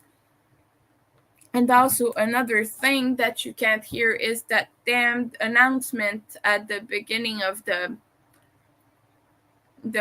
metro ride where they tell you X station is closed for renovation, or like the green line is out of service for some reason, and then you need to go there, but then you're not hearing it sufficiently well because of the noise canceling headphones. So I'm just gonna go put that back. I don't need it anymore. So yeah, I'm just gonna go put it back in the drawers. Yeah.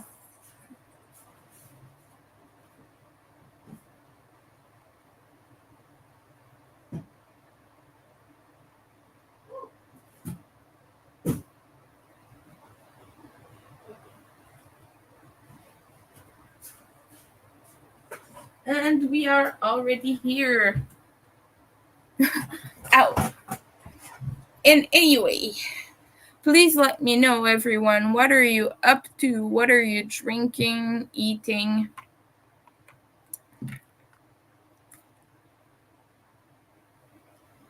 Yeah, for me, it's the opposite. Oh, yeah. But yeah, no. I think that for sensory reason, I just cannot do anything that touches that part of my ear. So yeah, for me, it's just a matter of accepting that I can't listen to music in certain situations. So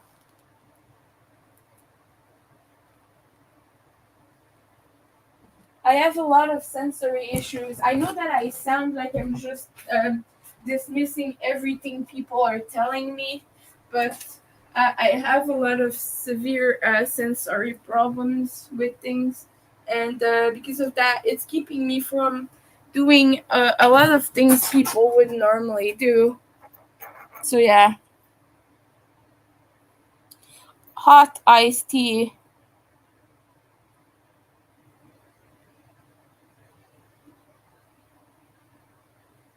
Yeah, what I dislike the most is those annoying suction cup thingies that go inside the ear canal. I dislike those very much. I have earbuds. I don't really use them that much, but they're like this. They go just inside here. They don't go in the ear canal. They don't go deep at all. But yeah, I despise the one that look like suction cups that you put inside. I really hate that. I can't manage that. Like I said, I have earwax problems and that pushes it further. So, no, I don't wear that because of that reason.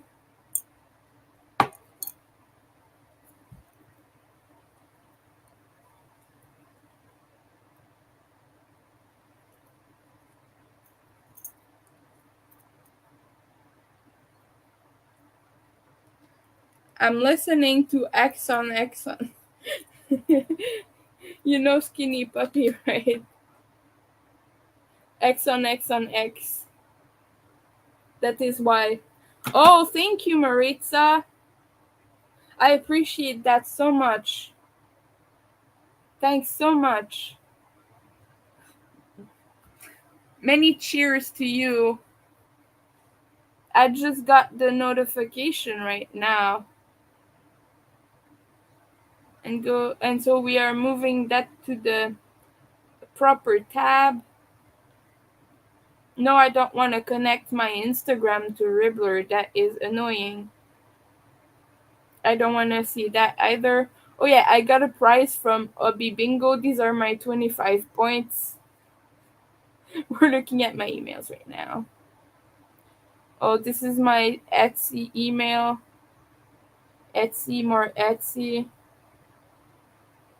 More Etsy.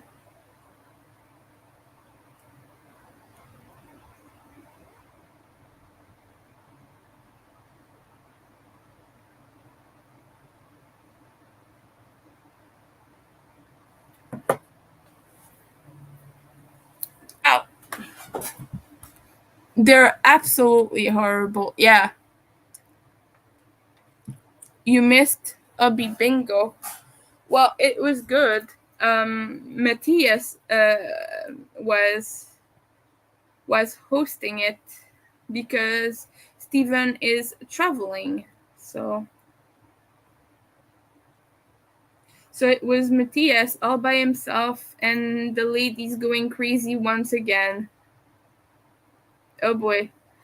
I'm kind of bummed that the people from OB were kind of shamed those of us who were like stop harassing Matthias.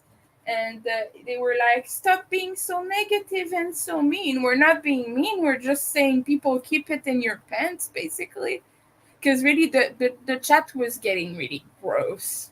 And they said they reviewed it and stuff, and they didn't find anything problematic. But come on, you had ladies asking Matthias to do things to them that was that are I'm not gonna say so because I've seen some messages from them which were really ew. So I'm not gonna say that. It made me uncomfortable to say that out loud, but yeah.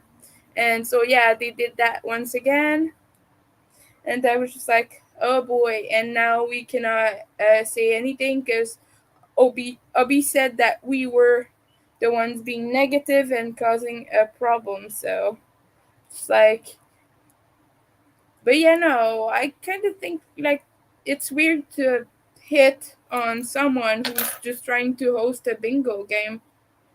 And maybe if it's okay for him, that's fine. But also, there was no need of saying the gross things that were being said in the chat, like the overly sexual stuff that was directly meant for him. At least go privately with that. I don't know, get consent and everything and go privately. But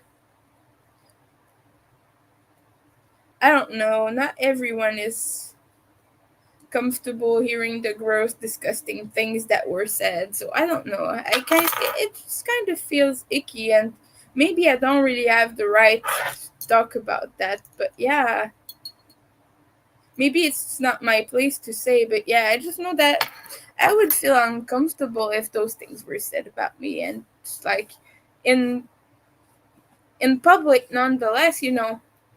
Not nonetheless, but you know what I mean. Anyway, yeah.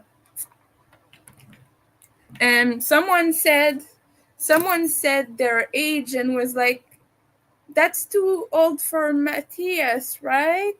And everyone was like, nope, it's not. I'm the same age as you. And yes, it is too old for Matthias. It is. That guy is still a young man. He doesn't need sugar mommies or anything like that. If he wants to, that's fine, and there's no shame about that. But I don't know. It's just the fact that a bunch of ladies on a bingo game are just kind of thirsty about Matthias. I don't know. That's weird to me.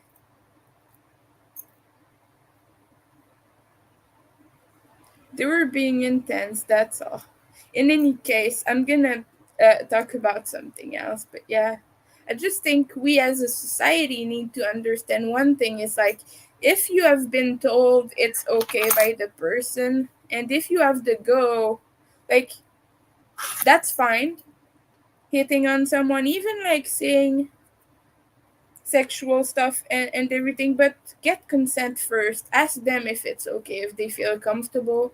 Don't go and do it all from the get-go, don't send anyone pictures of things, and before even knowing them. That's rude. Ask them first. Always ask for consent. Ask, hey, I'd like to send you a picture, is that okay? Are you okay with that? And then if they say, yeah, no problem, or oh yes, I would love to see that, that's when you send them that picture, not before. So I just think as a society we need to understand that, because I used to get a lot of gross pictures like that from guys, and I was just like, please, I don't like that thing in your pants. Not my preference at all. I don't want to see it. I don't want to hear about it. I'm not even comfortable like with that thing at all in private. So imagine receiving photos of strangers. That's a no. So yeah, always ask the person if they're okay with what you're saying, or just as a general rule.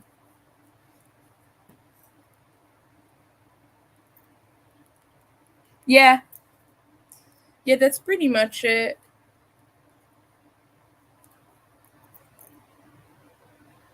I'm also a big advocate for consent because of things that happened in the past that I won't go into too much details right now about, because it's quite triggering and I don't want to make the stream about that. I don't want to have to age restrict anything.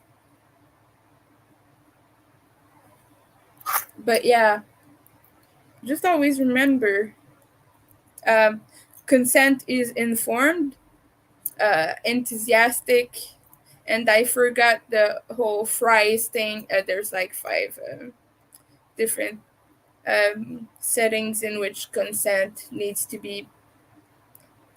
No, not settings, but like there's five different criterias that I forget right now. I could, I could try to put links somewhere, but right now, my brain is turned off, so I'm just not remembering what is the exact word I need to type to get those charts I was talking about. So yeah.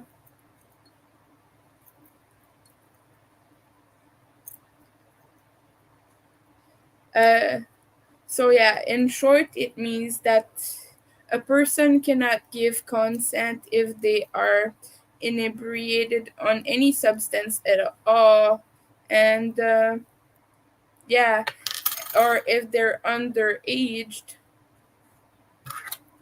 So yeah, there's a whole thing about that. Or if they're unconscious, like if they're sleeping or passed out, they cannot give consent. And even if they consent before, it's a breach of consent. Oh, sorry, I'm pronouncing things all over the place, but it's a breach of consent to do something to someone who's passed out, even if they said yes before, because at the moment you're doing it, they can't stop you.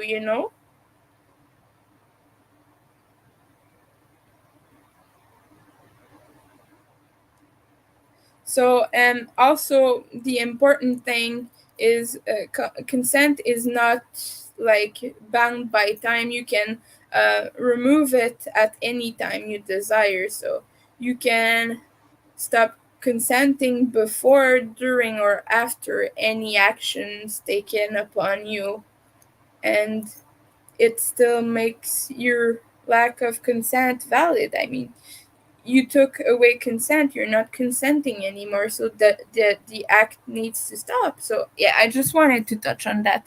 5 8, yeah, it's like the fries thing or something. Wait, Maybe I can find it. Fries consent.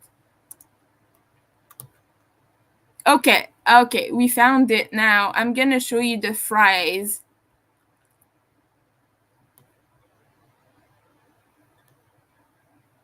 I said it a little wrong before. But we're gonna see the fries model. Let's see if I can see that in bigger. Okay, I found it. Consent is freely given, reversible, informed, enthusiastic, specific. So freely given, like I said, you're not coercing the person. That's Planned Parenthood. But if you're not into that, just ignore the logo. But freely given means you're not coercing the person, right? You're not going like, yeah, I really want to do that to you, and then they say no. You're like, yeah, but biological urges, blah blah blah, and you're not like harassing them, or you don't keep asking. Freely given, it needs to come from them first of all.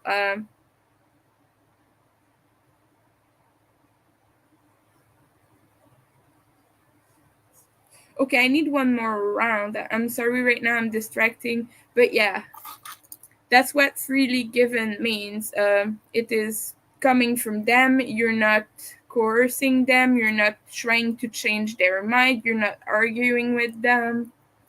They're not under pressure. So you need to make sure they're not under pressure.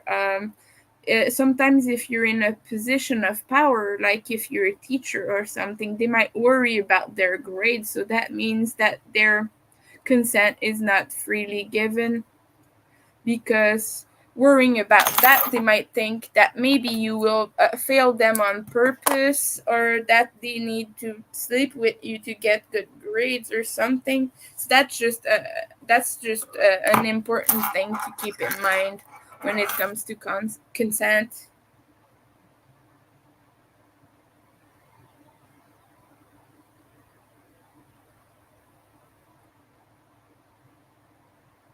I'm sorry, I keep counting while doing this.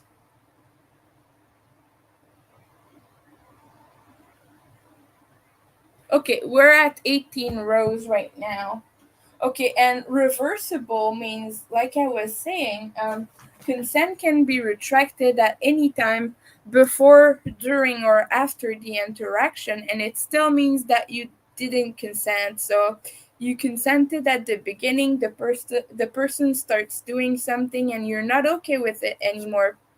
It's okay to stop that. It's okay to tell them we're stopping, or you know, you kind of all of a sudden you're a little bit less happy about it, and you kind of just seem out of it. So yeah, people, if the person is suddenly changing their minds, that is when you stop all activity and you make sure they are okay.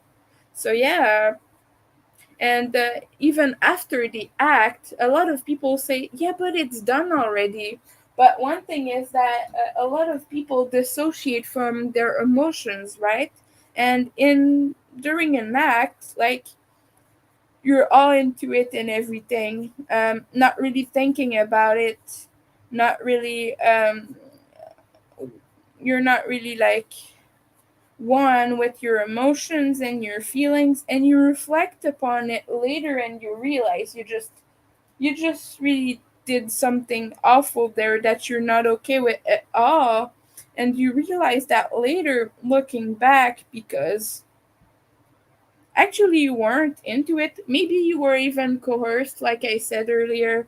So the freely given consent thing would have been broken as well. I'm sorry, I know this is a hard subject, and I'm not the best at explaining, but I apologize. Yeah, it's a mathematical art form for sure. Yeah, I like the fries thing. It's very clear. I'm just not clear because I suck at explaining things. But yeah. Okay, so yeah. informed means okay, I need the thingy here because I think I forgot some things about.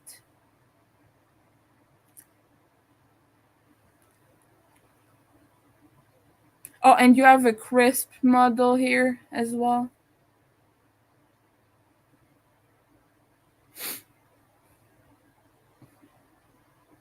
Oh, they changed it. That's the thing. They changed it.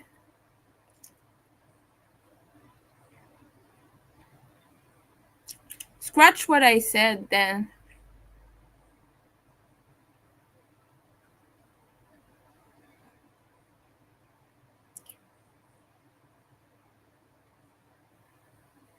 In any case, you have like a bunch of different models for this. But the bottom line is consent is really tricky, and it's always important, I think, to make sure it is there, and it is like just not, they're not just saying yes to please you, but they're saying yes because they also want that. And it's not just a sex thing, if you don't want to hug and someone's trying to hug you, and it is your right not to want that, and it's not okay for them to push that on you either. So, and it comes from with many things, and yeah, even like helping someone with something, if you're not consenting to that, like they cannot force you to. Okay, for example, a friend is making soup and they're requiring some help. They cannot force you to make soup with them, right? I think the original thing was tea, but right now we are using soup. But yeah, it goes with everything. And in a medical setting as well, like a doctor should always tell you what they're about to do to you, like the procedure they're about to do. It should be informed. You should know in advance. That's what informed means. Informed consent means you know all the things that are going to happen, what they imply for you in the future, what the consequences will be. If there's any side effects, you need to know that as well. So that is informed consent. It's also a big deal in the disabled community because a lot of the times doctors are like, it would be too long to explain to them, so I'm just gonna do it and deal with it later and deal with the repercussions, which is not okay. You should always make sure, even if it's a child, like explain it in simpler terms to them. Just make sure they aren't scared and they're aware of everything that takes place. Because I would be terrified if someone's about to like shove a needle into me or something and they don't warn me first and they don't tell me they're gonna take blood, they're gonna do this, gonna do that. You know, because I need to be in control of the situation I'm put in. Otherwise, I get very scared and I panic. I have panic attacks. I have meltdowns and things like that. And I think it's very important for an autistic person as well because I'm sorry, I know this is a very difficult subject right now, but for me, it's quite important to talk about because medically I've never been asked, are you okay with me doing X to you? They just do it. In a lot of cases, they just do it and they never ask you first. But I feel like that should change. But yeah, I'm a person who gets meltdowns and everything. And it's a big thing for autistic people, not feeling like we were in control of the situation. That's what leads to meltdowns most of the time. It's like, oh, I didn't know you were gonna um put my arm back in its socket right now. You didn't warn me first. You just grabbed my arm and twisted, and I was really scared because You could have hurt me more for all I know, you know? I don't know if I'm making any sense. I apologize. But yeah, I'm just trying to be an advocate for that. I know I'm not the best at explaining, but someone has to talk about that stuff somehow. A lot of people do it way better than I do, but I just want to be an involved party in that, you know? Yeah, I'm not, maybe not as clear to neurotypical folks though. I'm sure there are some watching, maybe not right now, maybe in different circumstances.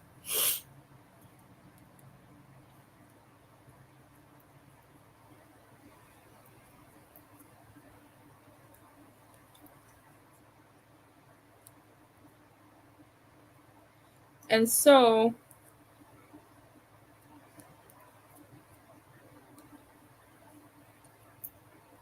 I know that I shouldn't put stitch markers in my mouth. I've formed quite a bad habit of doing that. Oh, right now I'll close my phone because the sound is too loud and I'm kind of worried about it catching.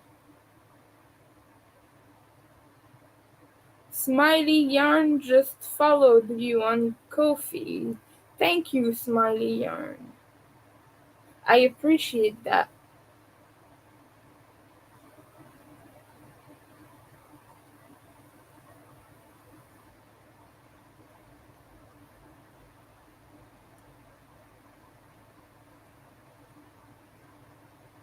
And right now,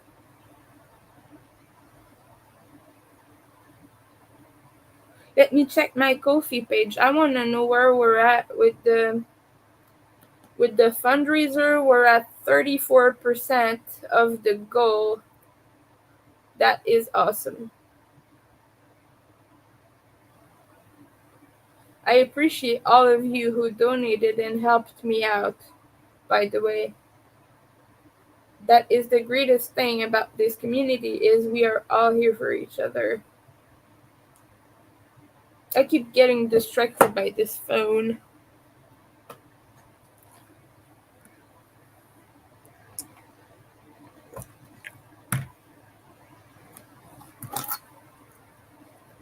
But yeah. See, again, I forgot what you're agreeing to. I have no idea right now. I have no clue.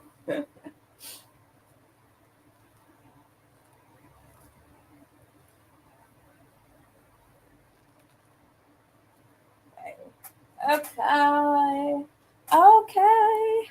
Okay. Now, go ahead, Winter. Finish this order before the end of time. Oh, I need to check that the label I put on there is the right one. Yes, it is. Okay.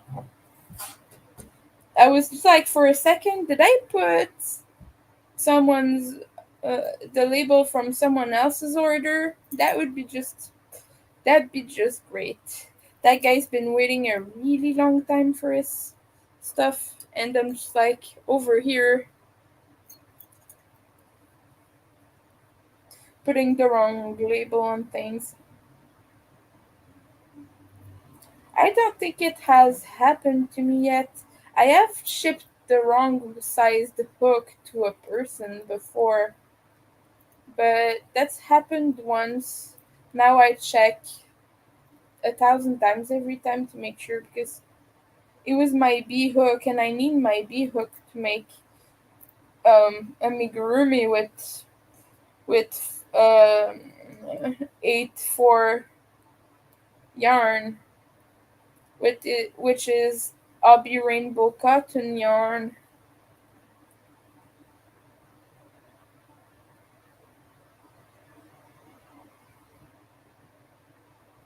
The brain fog is thick today, guys. So that is why I talk like that.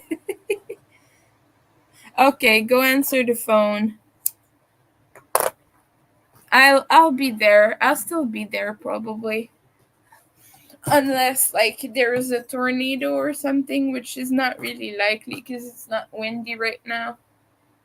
I don't think it is. It's a little bit windy. It's not too bad, but I don't think there could be a tornado. So or a hailstorm. Maybe if there's a big hailstorm, the power might go out.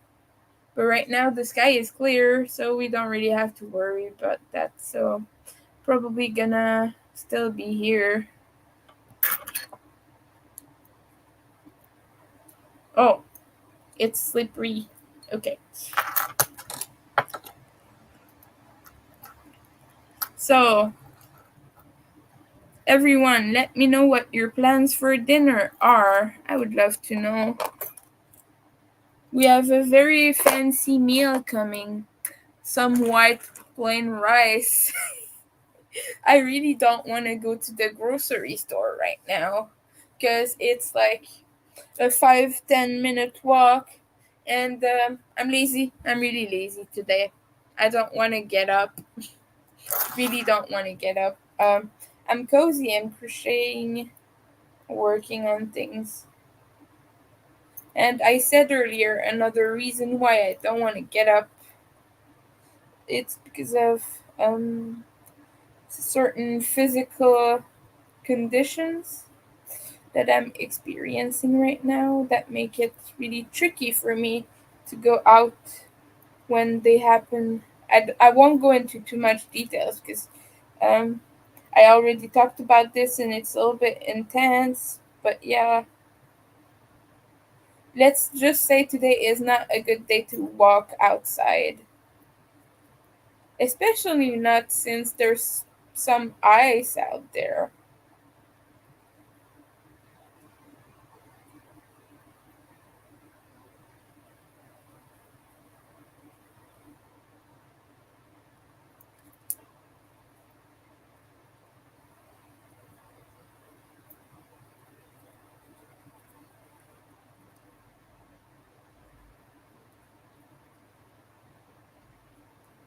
Right now, I'm just doing a really good job at keeping up with Don's order.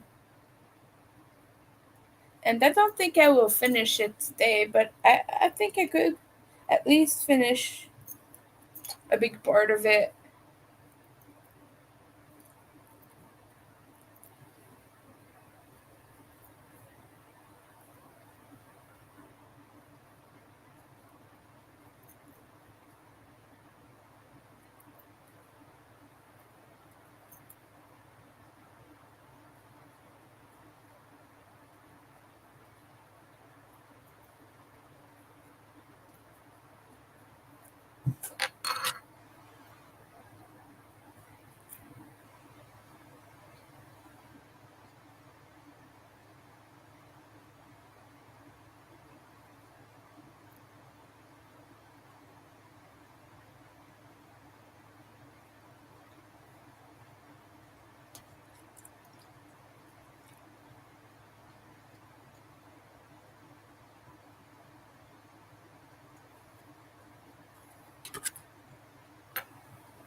And I'm done with the day right now after this, so I can even go to the next part, which would be the ears.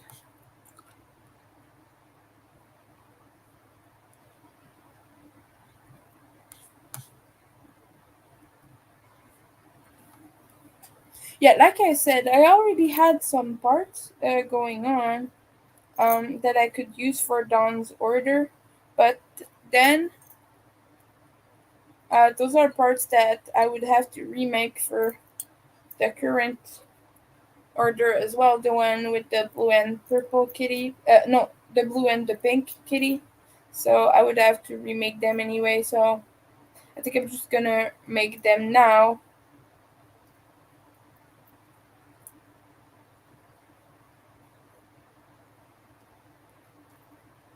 and just send that tomorrow or the next coming few days.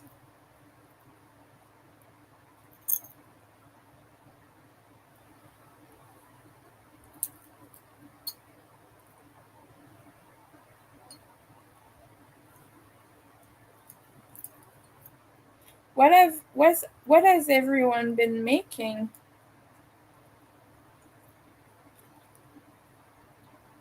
I'm curious to know, does any one of you ever make zombie kitties or any other patterns by Tanya? I've shared it quite a bit on here. I could share it again if you're interested in making this. It's the one I showed a few minutes earlier in my stream. That's the one I showed on camera in my Etsy store. If you head over there, in the description of the item, the pattern is linked, so you will see it. But it is a shop called Tan Flocon Crochet, or I think she has a different name on Etsy actually. Let me just grab that for you. I'll just grab it for you in a second. Fat and sassy. I like that.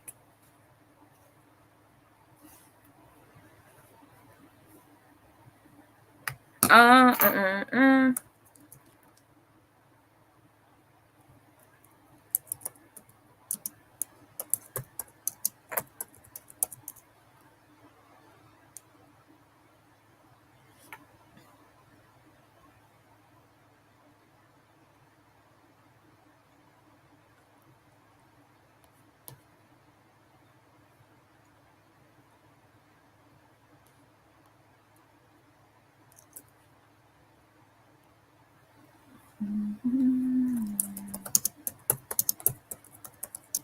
Okay, so this one I just linked is the medium sized, but you can also make this in the big size or in the small size.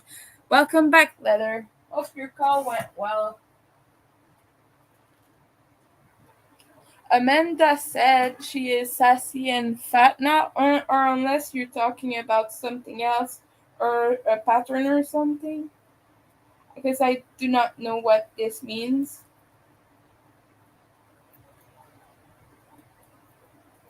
Or unless you're talking about me. And this is just a cat tail I'm making, by the way.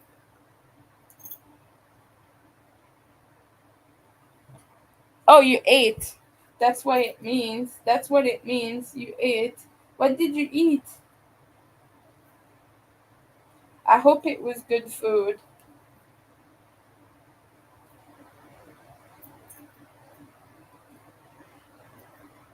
Yeah, I made a mistake in that there's like a split thread of yarn. I'm gonna go frog this because I don't like it.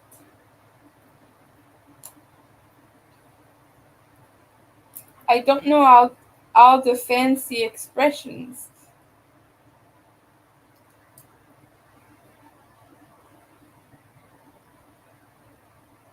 Salami pizza. Oh my. I saw something on Facebook, an advertisement for Robin Hood flour, and they had the heart-shaped pizza with heart-shaped pepperoni, and it was cute. And I just posted it saying, "Please, someone date me and bring me a heart-shaped pizza. I want pizza so bad, craving pizza, but pizza isn't cheap. It is expensive, so." I know I could make it myself for a fraction of the price, but even then, the ingredients are not cheap. Just buying pepperoni itself is expensive. It cost me like $5 or something, and for me, that is a very expensive food. I rarely buy anything over $3, and like it unless it's like a big pouch of rice or something.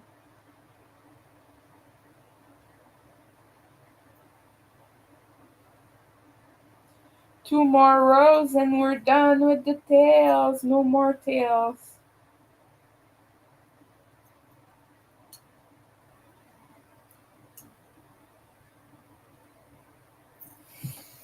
You're making tiny flowers. That's good. Granny squares to make a dollhouse blanket or mini handbag. Oh, a mini handbag. That is cute. I like that. I want to eat food right now. This whole talk about pepperoni pizza and the salami pizza, heart pizza, it's making me salivate. It's making me want food soon after I'm done working on this.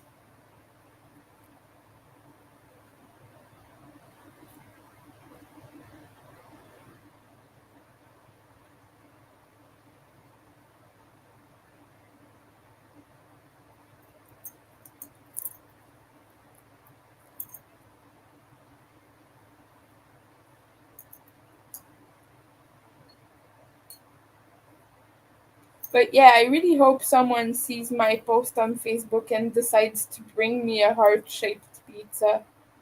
I think I would marry them on the spot.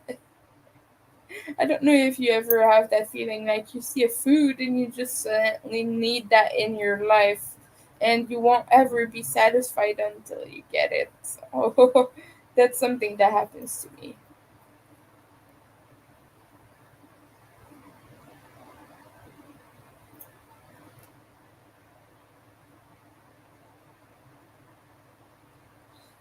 Ouch, ouch, ouch. Really easy to make. 13 squares.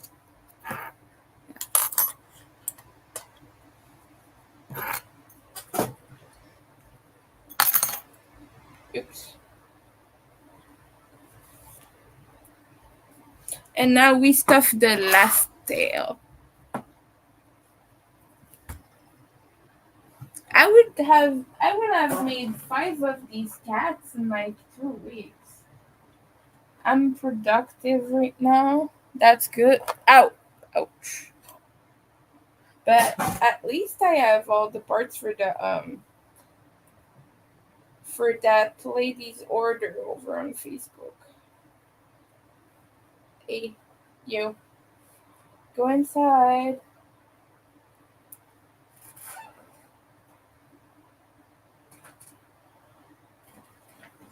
Okay.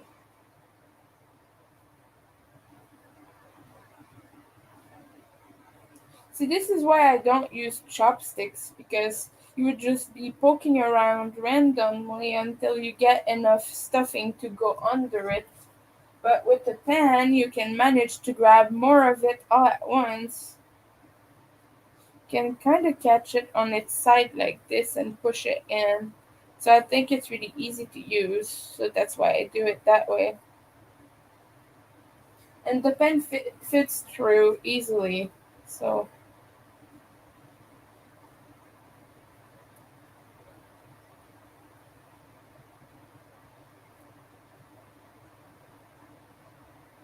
done with this.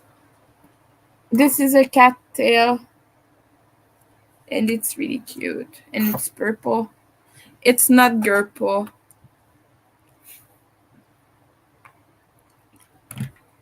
Yeah, but the other end of a chopstick is really narrow.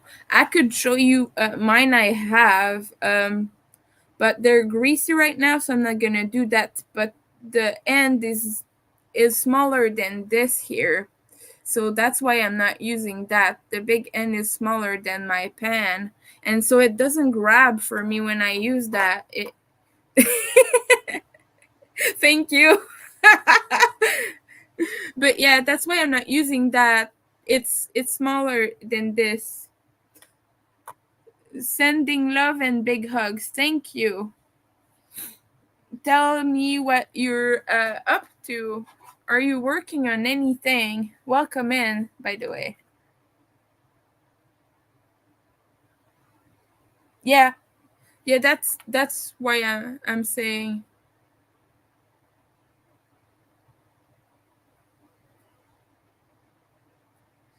I struggle with handling small objects, and for me, it kind of feels like needle felt. Usually, I even use this, which is quite big, like the end of my hook to push things in. But for this, oh yeah, for this it would have fitted, but like for the arms, hold on a second. I'm gonna show you the arms, but they are so small that for this you need something smaller, and the pen just about fits through here. So this is what I found works perfectly. So yeah.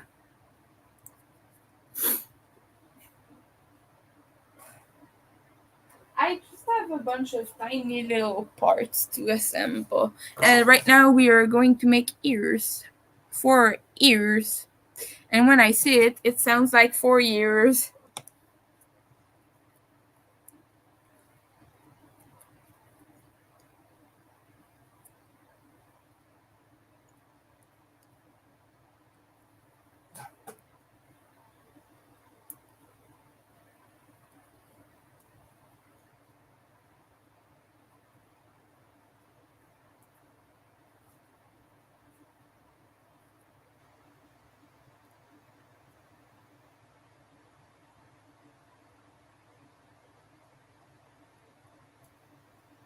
So we're making 2 purple ones, 2 black ones, and then we're moving on to the eyes. I don't know that I will be making all of that today.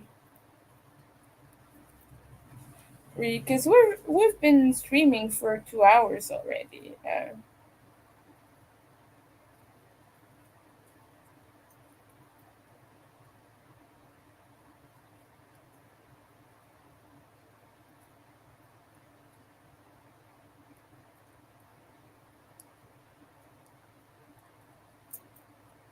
And we've packed an order. At the very beginning of the stream, that's what I was doing. I was boxing up some stuff to be sent to the post office. I'm really hesitant to go over there today.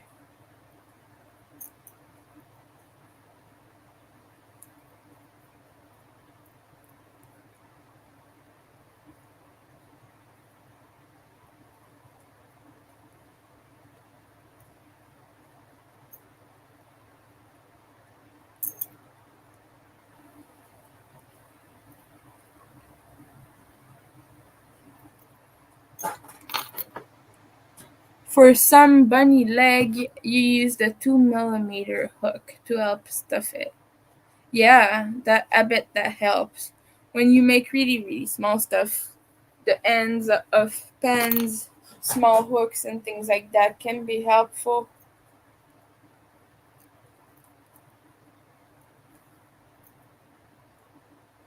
I have a friend who always orders a bunch of Pokemon from me, and it's always very small ones, like palm sized. And whenever I make those, I swear so much because tiny little parts, and that you have to stuff, like trying to get a pen very tightly into the creases and holes and such makes it really frustrating. But also, you know, they're really cute. The bunch of Pokemon I made for her. I could show you that. I don't have pictures on Etsy or anything. These are all on my Instagram. I might show them in the Discord server if you're not in the know about that. I have a Discord server called ND Crochet for neurodivergent crochet, and so it's a community for people who have mental health issues and people who are crafters, crocheters, knitters, people who draw, paint, everything like that. And we now have a music channel, so you can talk about music as well.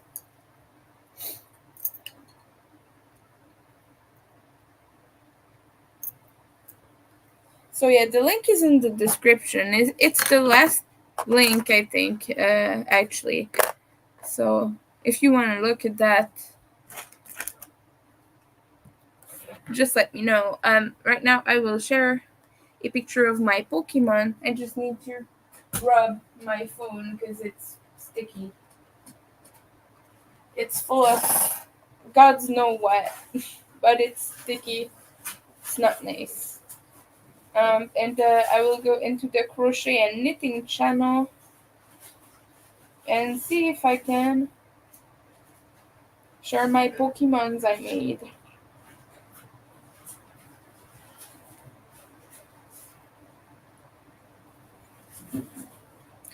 They're really small.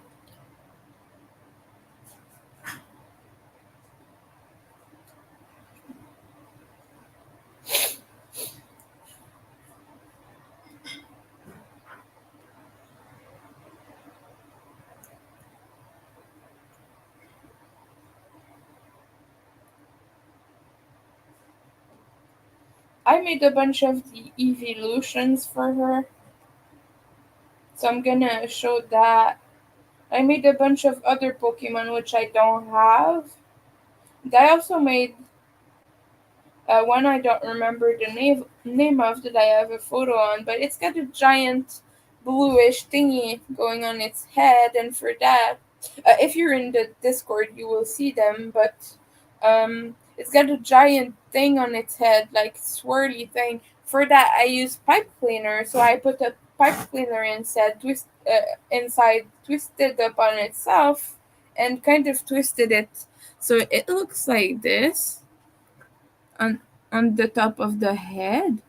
So yeah, that's what I did. I just put a pipe cleaner in.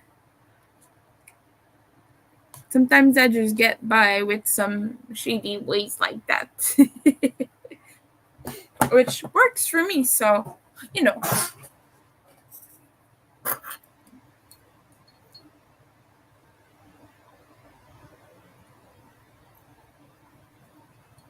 I just think it's a nice tip that helps. I don't have wires, craft wire. I don't have that right now.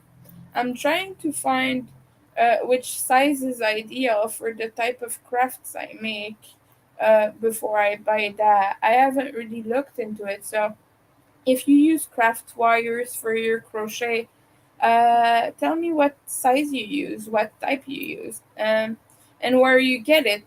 Because right now, all I have right now close by is Michael's, and it's quite expensive. And I'm kind of looking more at Amazon and things like that, just because I know it's gonna be cheaper over there. So, yeah, craft wire, people. Um, I'm not gonna use floral wire because it is expensive as hell. It would be like $20 for a small roll or something from what I saw at Michael's. Something like 16 point something, if I remember correctly. So yeah, if anyone has cheaper listings of that, I would love that. I would appreciate that.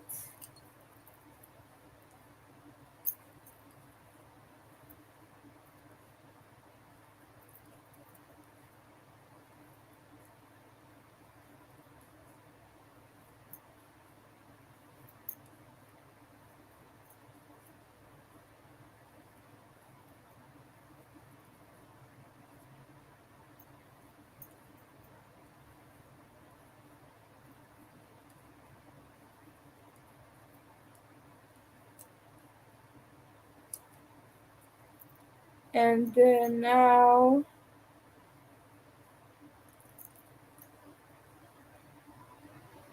I don't know what I was saying. You don't anymore, but you used to get some from the dollar store or the local home hardware. Yeah, it's expensive over here. So I'll look into that. But at the dollar store, they don't really have craft wire. They have like very cheap one, very thin, cheap one. that wouldn't work at all for what I do. It doesn't really hold up on itself. Even pipe cleaners have been more sturdy, so yeah, maybe not the way I will go. I would have to check the hardware store, but yeah.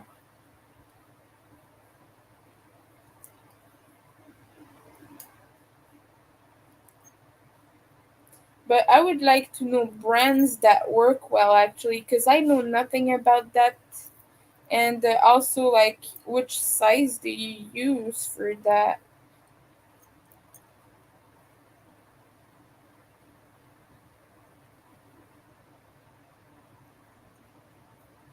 Because when see videos, they always say, like, oh, I use craft wire, but they never say which size. So I'm like, over here wondering, what do I get?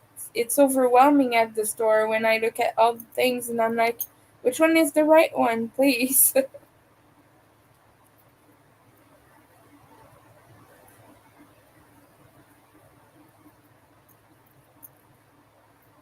Because at Michael's, there's like 10 different gauges for it.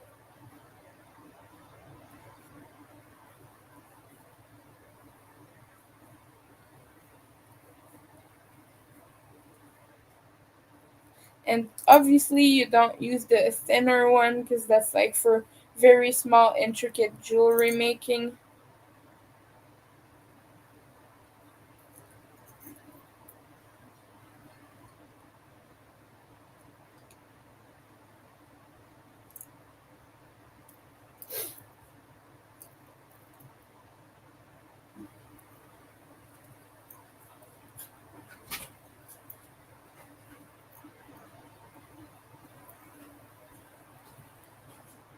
I don't know that I will be continuing this for very long because my thumb hurts right now. I don't want to have a flare up, so I'm probably gonna call it quits after I make this ear or the next. 'Cause it's really hurting right now. And even if I take a break, like this is a hurt that will continue all day.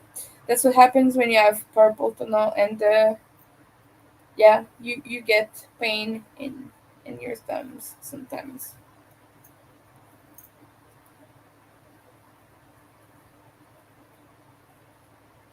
I'm not good at explaining medical stuff. I don't have the. I do have the sufficient knowledge. I just don't have the sufficient brain power. That's the problem. I know all the things, they just don't come out when I try to say them.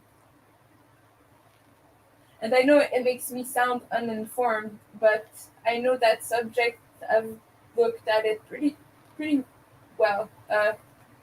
Yeah, as you can see, my brain is just really um, difficult to work with. My brain is just empty brain. I have an empty brain. But yeah,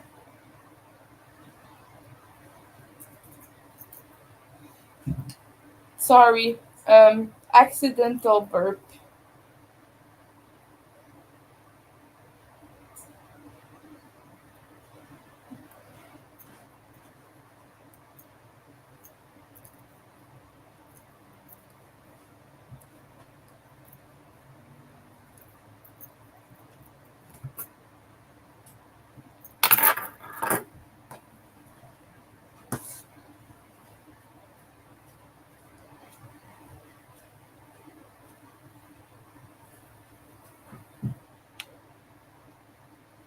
I can crack the rest of my fingers, but my thumbs don't crack for some reason. I don't know why that is.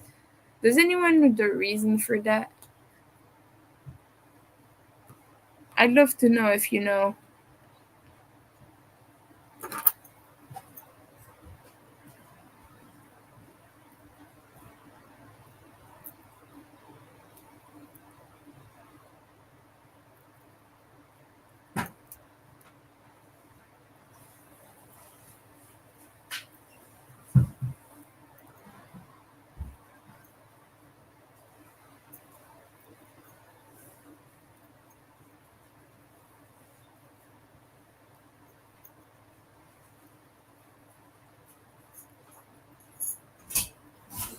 Sorry.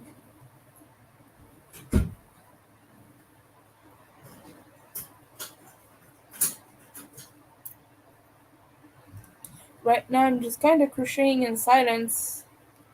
So we can do that for a little bit. I'm pretty much out of subjects or things to talk about. After I'm done with this ear, I might stop for a little while. 'Cause, this is getting really painful, and show you some other things. I don't know.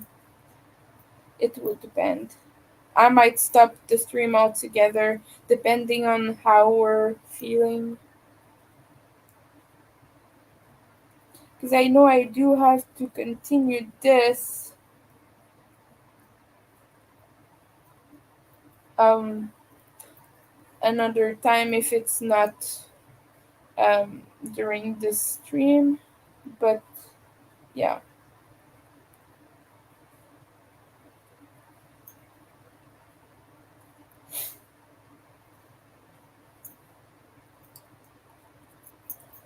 I just appreciate how pointy and big these are. Okay, let me just count the rounds. Okay, perfect. Good. I will show you in a second.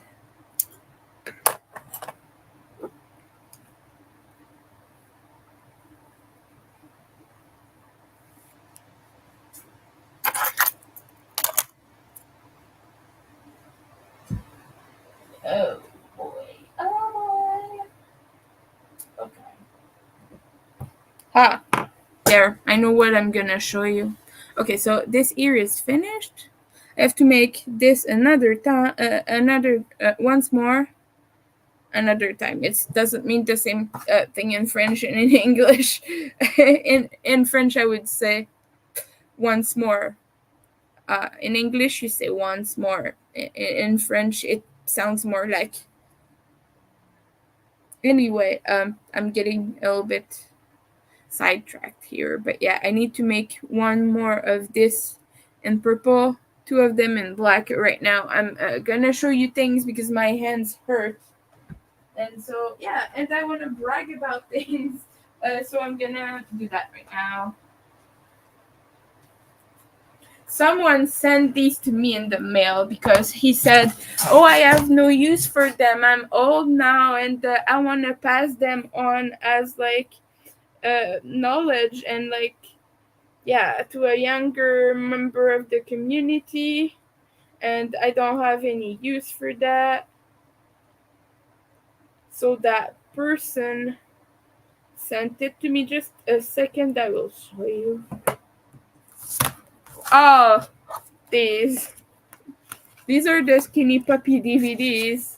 So we have the video collection from 84 to 92. You can see at the bottom here with the little image. But yeah, that is the DVD collection. The video collection. It has the Skinny Puppy logo here. Really nice.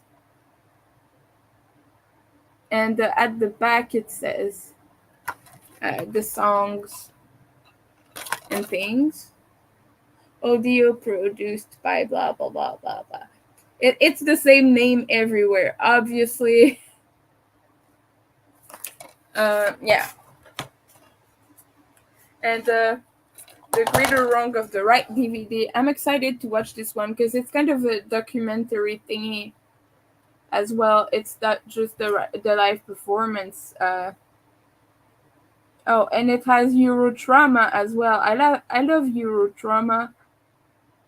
Oh, this is disc 2. I only have one. Oh no, I have disc 2 as well. Okay, cool. But yeah, Eurotrauma is their trip in Europe in '86, so that's cool. I've seen a part of this on YouTube. Some archival footage from Too Dark Park and Last Rites, and so yeah, it's kind of like it's not just the live. It has a few thingies with that. So 2 discs here. Oh, and this ain't it dead yet? I'm so happy to finally have this. More ones. Yeah. I struggled with that for a little bit, but look at the art on this. I really love it. I like it. It looks kind of like a bird, a heart, and a bone all at once, doesn't it? It looks like many, many things. But you can clearly see the teeth and the jaw. But also the shape kind of make it looks like a heart. So yeah, ain't it dead yet? And music for cats. I've wanted this for so long. It's well used. It's well used, but I'm happy to have it, so I'm not gonna complain. Never gonna complain. Narration, voices, blah blah blah blah. It says what everyone does. It has a giant cat here.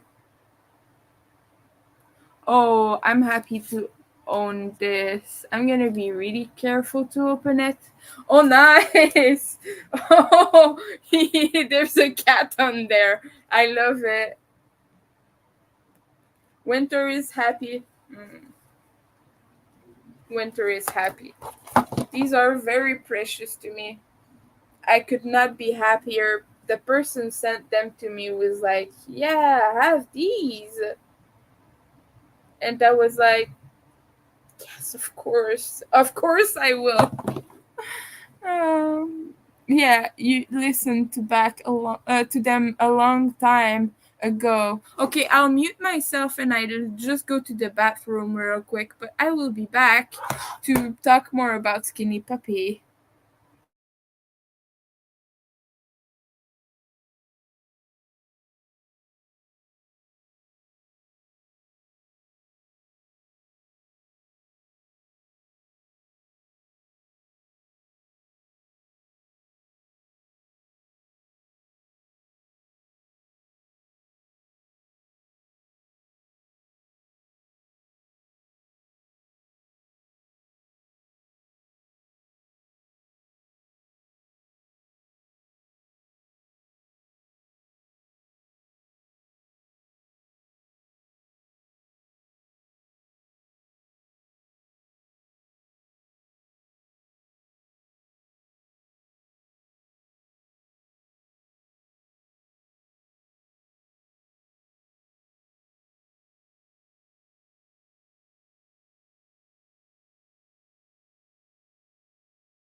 Hello again, everyone. I am back. I'm a little bit delirious, but I'm really happy to have these in my possession. I've had them for a little while. I've not watched any of them yet. I've not even put them on my computer. I will do that later, not during the stream, because I have to unplug a bunch of stuff from my computer to do that, and because I don't have an internal CD player. I have an external one, so I could watch all of these. But yeah, the person who had them didn't really take good care of them, and look, they're all like damaged on the edges. They have had some watching to them, which is great. Oh, I think I damaged the CD a little bit. I will have to look at that. I just want to see if I damaged it. I have a picture of it when I just had received it, so I'm gonna look at that real quick because I want to see if I damaged it or if it came that way. Um, oh yeah, no, okay, it came that way with like the little. Yeah, okay, good.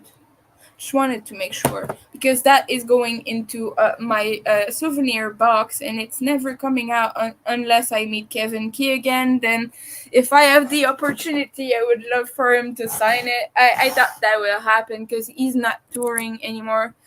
He's not a fan of touring. He doesn't want to tour again. He's making more music. Uh, Cyberactive is coming out in like February, at the beginning of February, but he's not gonna tour anymore. So yeah, more music, no more touring. Ogre might tour again. Uh, I don't think he's completely over it, although he was sick again. So we will see. But yeah, maybe. Then when I was on a European trip, that I heard about them. Oh, that's cool. Yeah, they were big in Europe. They're still big in Europe, not as much, I think, because apparently they don't really want them to come and to pay them. That's what Kevin said on his Patreon. He wasn't gonna get paid enough to go over there to sustain a full tour. That's what he said. So they don't do that. They don't do that anymore. They used to do that sometimes, but they don't accept that. They removed the link to any PO box or anything, so they don't take that stuff anymore. And in person, at shows, they don't do sign-ins anymore because they don't want to be too close to people, like I explained earlier. But yeah, so there is not really a chance of me doing that. So, and I'm not a member of his Patreon, so I couldn't really send him anything. Because those people all have more access to him. They can talk to him directly, but I only have his Facebook page. Like, that's pretty much it. And I'm not really close to the band. I'm just a fan. People think I'm close to the band because they like me and have interacted with me, but really, all that's happened is Ogre often lurks the Facebook group and he's seen my posts, and that's how he knows me. And so he doesn't know me personally. I've met him twice for like 2 minutes, but I'm just a fan to them. I'm just a regular person. They're not just gonna casually give me their PO box. I'm not like a promoter. I'm not working for anyone in the music industry, so I don't think they would give that to me. But yeah, and also I don't think I could afford to pay for shipping to go there and back again. Like, you know, even autographs at like conventions and such are quite expensive. I would have to pay like, I don't know how much it is nowadays. I think it's like $15 or so to get autographs in general. I think they set their own prices, obviously, but it's around that price, right? I've not been to anything in quite a while, so I don't know anymore. But yeah, autographs and pictures are usually like $15, maybe 20 now, because of inflation. I'm not quite sure. But yeah, right now it wouldn't really be a thing, and I'm less into autographs than I am into meeting those people and being happy to be in their presence and everything. It would be nice to have a few signed things. You have autographs and props. That's cool. I have a few autograph things, but no skinny puppy yet, unfortunately. Not anything ogre either. I have one album from another band that I won in a giveaway that is autographed by the whole band. I'll show that another time, not today, but yeah. And I have a bunch of books that are signed from different other authors that I met in person when I went to book conventions. So yeah, I don't have anything skinny puppy signed, and that's unfortunate, but it's life. I don't know if I will meet Ogre ever again, because he's come to Montreal before with his band Ogre, but he doesn't always come. He's come like 2 or 3 times in all the tour he's done here. Skinny Puppy obviously has come way more often than that.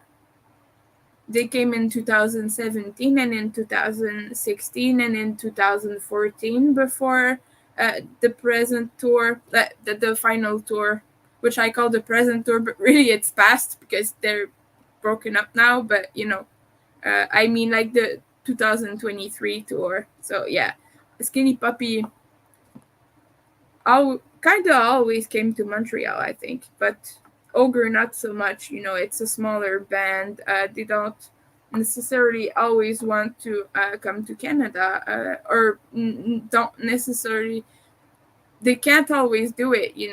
I don't know the specifics of it, but sometimes it might be just a small, quick tour that he's doing. And so, yeah, he doesn't always come to Canada. That's the bottom line of it, and which is perfectly okay. I get that, but also I want to see Ogre again because it was the first time I saw Ogre, the guy in person, was for his band Ogre. Yeah. The band and the guy has the same name. That gets a bit confusing. A metro area. Oh yeah. No one comes your way. Well, they came to Vancouver, but they didn't come into any smaller areas. They just did Vancouver in BC. In Alberta, they did. Okay, so they went to Edmonton, they did Calgary, and then Vancouver. So they didn't do any big areas. In their first leg of the tour, they did only Montreal and Toronto. So they didn't even do Ottawa. Yeah, and then they did a bunch of cities in the U.S., all across the U.S. They did 4 nights in Los Angeles. So yeah, because they're from there, so they ended it big and they sold out so quickly that they kept adding dates.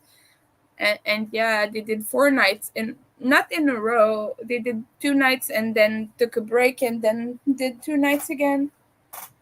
I'm tired of crocheting right now, so I'll take a break. Sorry, Don, your order won't be finished until maybe tomorrow or a few days, but my hands hurt right now, so I'm gonna take a small, short break and gonna put the things aside for now. Yeah, that's far away, but that's the only place they did. That's what I'm saying. They didn't do any smaller venues for their final tour. They did really big ones. No, Skinny Puppy's not the biggest band ever anyway. They can't really afford to do like very specific parts. And also, it's hard for just bands in general to go smaller areas. But yeah, I wish they could do that though. That'd be cool. Also, another thing they said is they skipped a lot of areas because that was a big tour. It was over a month. It was like a month and a half, if I remember correctly. And then they did 2 legs of that tour, so they toured twice as much. And the second leg wasn't even supposed to be a full fledged tour. They had resolved to it being just one offs. They were supposed to just be one offs. And they decided to make it a tour because they kept selling out and people kept asking, like, venues kept asking them to schedule more dates. So everyone just wanted to see them more, I guess, which is great, of course. But yeah, they sold out few nights in a row everywhere except in Canada. Canada didn't sell out at all. The Montreal one did.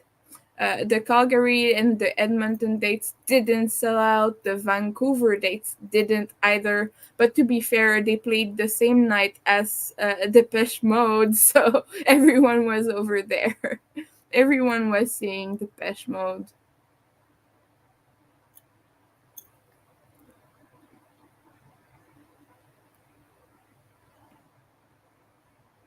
But I wish I could have been to Vancouver. I've been told it was a hell of a show, and it was really intense for the people there.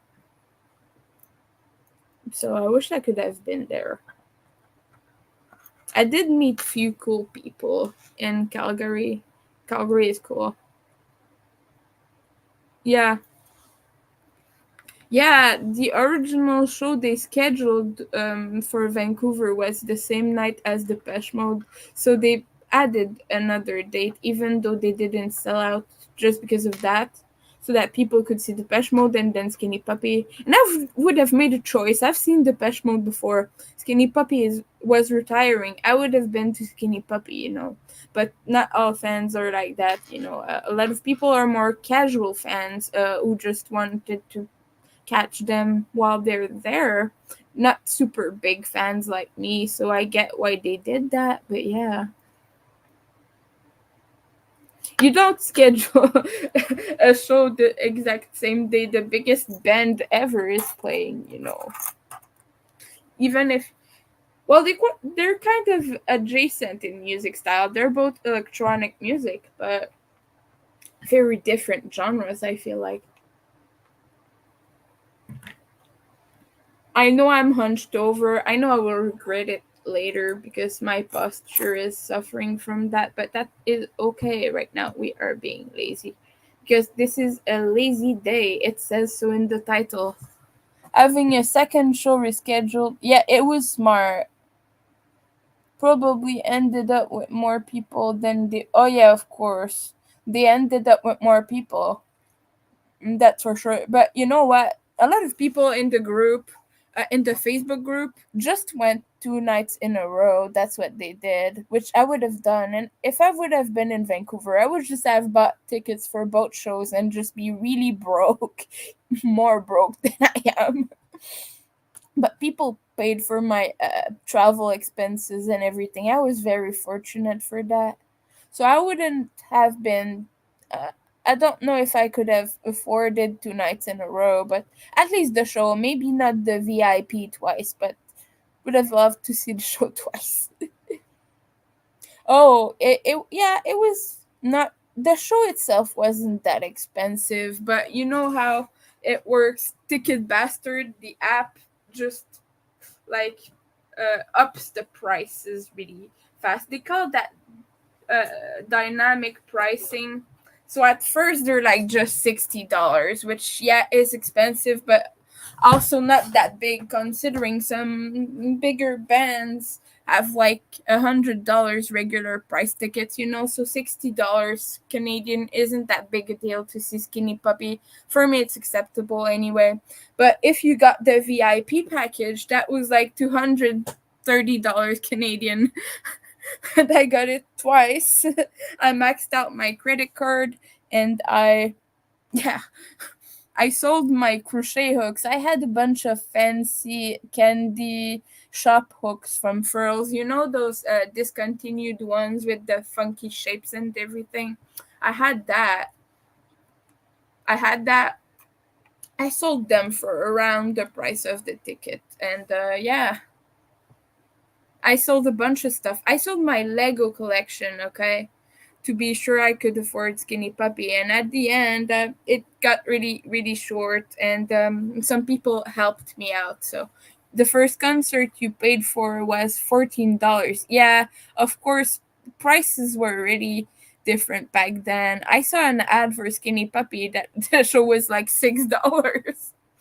I'm just like, $6. I paid 10 times that to see them.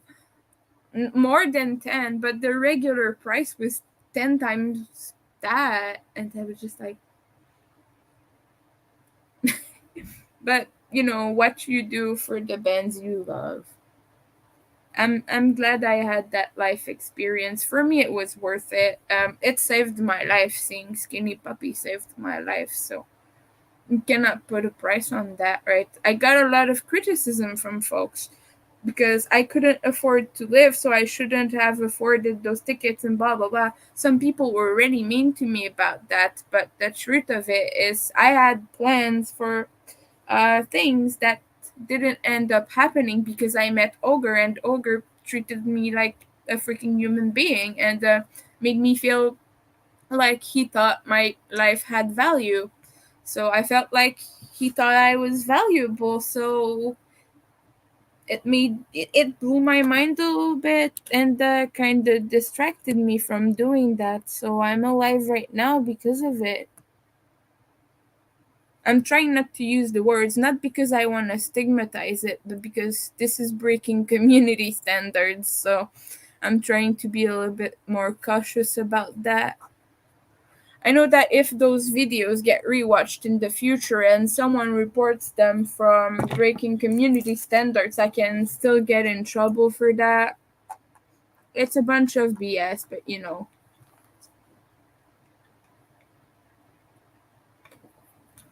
But yeah, I am alive because I bought that ticket and saw that show, so I don't regret those shows. Those VIP tickets are like the only thing I bought for myself, like really for myself, not for an order, not to sell, not to do something for someone else with. These tickets are the only thing besides food and necessities I have bought for myself in like 2 years.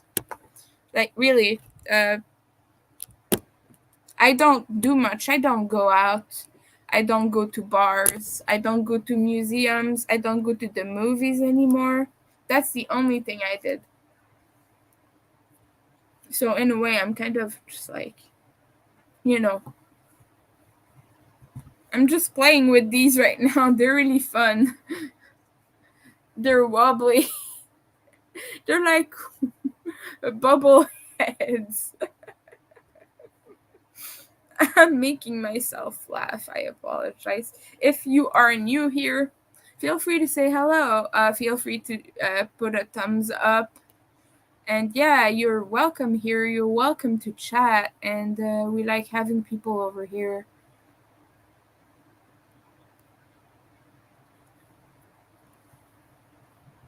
I love the kitties. These are gonna be really cute. Yeah. But yeah, Skinny Puppy literally changed my life. I am not the human I was before. I was not a good person. I was not in a good place. I found them out. I'm gonna talk about that a little bit right now, even though I know I've talked about it plenty in the past. But I'm gonna talk about that right now a little bit. I found out about Skinny Puppy about 10 years ago, maybe a little bit more around those times. When I became goth in my 20s, like I was maybe 19, 20. Right now I'm 30, but I was maybe late 19 to 20s, about that age when I found out about Skinny Puppy. At first I didn't like it. It took me a while. I'm not gonna lie. And for a while there, I was really more into Frontline Assembly. I listened to Frontline Assembly quite a bit, almost every day. And Skinny Puppy was just like, this is so weird, and I couldn't get into it, and I didn't understand it. It was just the vibe was off in my mind, you know. It was just not something that reached me until later. I kept hearing some YouTubers talk about it and say how much they liked it and such, and it prompted me to look more into it. And I kept hearing about Ogre, that guy did this thing and this thing and this thing, and I got curious. So I got curious about that. I wondered what the hell was about that guy. You got to count. That's fine. But yeah, I wonder what that guy was about. I saw an interview of him talking about Weapon and talking about it was that interview with Abby Martin from Russia Today. You know, that channel that now sparks a lot of controversy because Russia is in a very weird place at the moment, but back then it wasn't really seen that way by the general public. Was a little bit less, you know, you know what I mean. But anyway, it was that interview with her that he did about Weapon, which at the beginning was supposed to be a sent as kind of a fu to the U.S. government because they found out that their music is used in Guantanamo Bay to torture prisoners, and they got a little bit weirded out about that. Ogre said he wasn't really angry about the fact that they would use his music because he understood why, because it sounds really weird, and they were using like bootlegs recording, not even the actual albums, to make it sound really not good for the prisoners there, just as a way to torture them. And so yeah, and he wasn't even shocked about that in particular, but more about the fact that you torture humans in such a disturbing way, you know. So yeah, what they ended up doing is they sent an invoice to the U.S. government for 666 something $1,000. No, anyway, I think it was $666,000. But yeah, they sent that invoice to the government. They never really heard back about that. So yeah, bunch of things happened, and and Weapon was originally gonna be that, and gonna be kind of a torture thingy. They had an idea of making it into like a subliminal thing that would be torture and come with instructions to make it a horrible listening experience, to open people's eyes about that. That's what Weapon was gonna be originally. I'm kind of glad it didn't turn out that way. I wouldn't have been able to listen to it that way. I'm very sensitive when with sensory things, so I don't think I would even be into Skinny Puppy if it was for that, because Weapon is the first album I really listened to, and I mean really listened to, because I had heard some of the early works and everything earlier. Wasn't really my jam before I really found out, but I got very much into Weapon. I loved it. I would listen to it several times a day. Skinny Puppy basically became one of my staples, something I would listen to very much. It opened me to a bunch of social issues, um, kind of just showed me a way to be a better human. I don't know. I was not the best in the best of spaces for a while, and Skinny Puppy was there. I wasn't depressed at that time, but I was just not a good person. I was a kid. I was annoying. I was mean.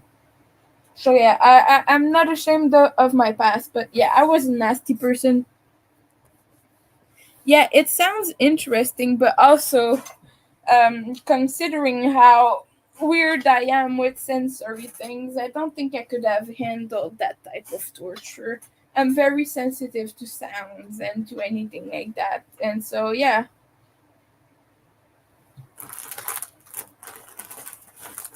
But yeah, Skinny Puppy changed my life. It turned me into a nicer person. It's been there in my darkest times when I was really, really depressed and not doing anything at all. For a while, I stopped listening to Skinny Puppy, and I got back into it pretty much a few months before the tour, because it was announced. And I was just like, oh, yeah, right, I love Skinny Puppy. But because some things happened which made it really hard for me to pursue listening to the music. But I got back into it and went full force, and just really like completely back into it. And I'm here today because of that. That's all I have to say. I don't know where I would be if it weren't for Skinny Puppy. I was in such a bad place.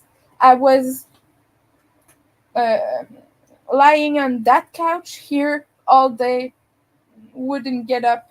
not even to eat. I would order food. I had money back then, but I would order food. I would eat that during the day and do nothing else. And my hair was all matted down. I wouldn't take a shower. I wouldn't take a bath. And my bathtub was broken at the time. It had like water flowing under it. It infiltrated like under, because it's like a bat wall thingy, all right. It takes up the whole wall, and it's like just this big shell like this, and it infiltrated like in the, when you took a shower, the water went down the wall and into the uh thingy, the, I forget the name, but the things you turn.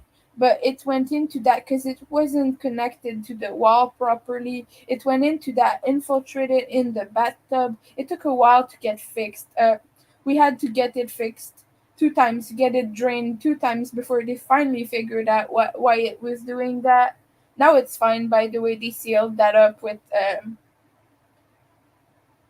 some stuff, and now it's fine. But yeah, and because of that, I wasn't taking showers, I wasn't taking baths, and I was just spending all that time on that couch, and it was a very bad and shameful time in my life. But to be honest, like, I had to eventually force myself out of that because I was running out of money, and I wasn't in a place to work. I lost a lot of the social skills I had before I got depressed and I got to that place where I was lying on the couch all the time. But yeah, before I got to that place, I it was just going down and down and down because I was in college. I finished college. I was very overwhelmed, but I went into university, and my life just became a whole mess because it was all of a sudden that much more work with that much less energy. So I just had to do all of this with all of this left. My burnout was already started years before. When I was in college, I was already overwhelmed because I was the person doing all the things, getting all the good grades, doing all the fantastic things, making everything perfect. Um, I put a lot of energy into my final project for graduation and everything. And then university was just running on my last fumes. I lost a lot of social skills, a lot of brain skills. I got my CPTSD got more serious during that time, and I kind of like, now I have just um, PTSD symptoms right now, just like the usual flashbacks, nightmares, body memories, things like that. I have all of that now. I didn't used to have that, not as much, not in the way I have now. But yeah, everything just kind of went down from there, and I lost touch with the community, the skinny puppy people, and everything.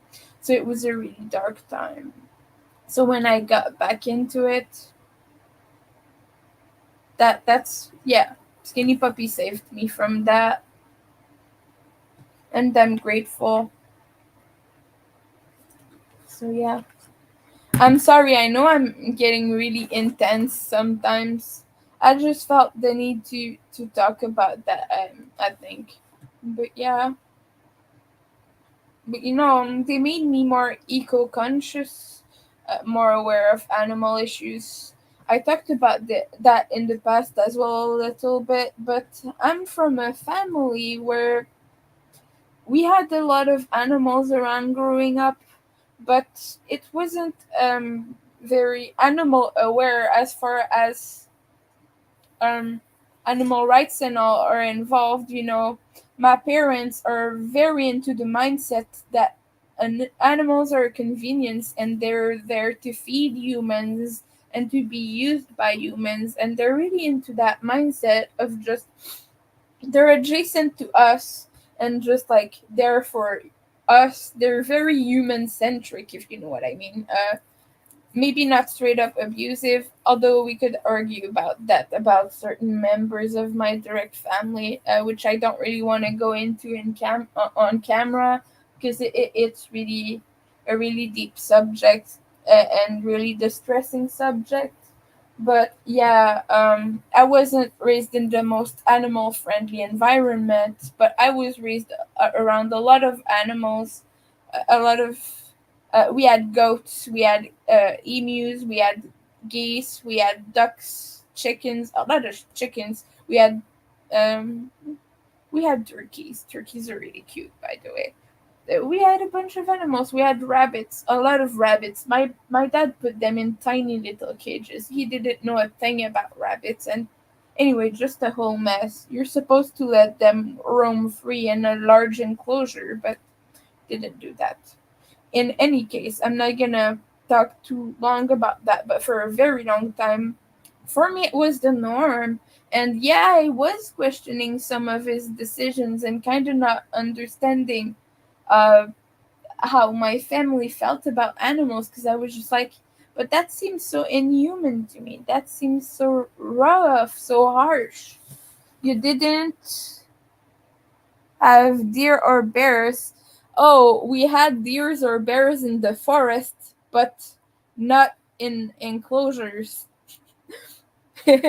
Bears came on our land all the time, around the house. I mean, we had a bunch of bears visit, a bunch of wolves, a lot of foxes, plenty of foxes, some skunk, some everything. We had small snakes, very cute ones. We had a lot of toads, or maybe another toad adjacent thing that I'm not sure what it was, because it's been a long time since I've seen one. So yeah, yeah, black bear estates. But yeah, we had a lot of bears visiting. But yeah, normally they don't really come when we're outside. It's more like at night or something. You'll see them hanging out. They don't really come too close to the house. But we had a dog back then, so the dog was making plenty of noise, so no bears would come close to that. Bears aren't really they're afraid. They get scared easily. We A lot of people don't know that, but bears are really easily scared, almost like cats. So if you make a lot of noise, usually they don't come close to humans. Unless they're hungry, they feel threatened or something. Yeah, people have been seeing around here some black cougars. Oh, cougars are cute. I like cougars. Yeah, I know. I've seen what they look like.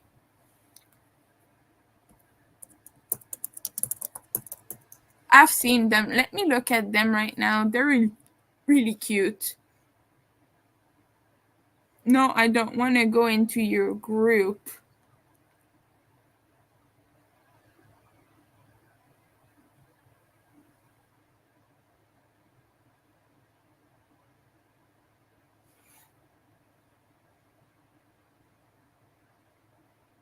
Oh, this is a fundraiser thing for Charles Levi. Okay.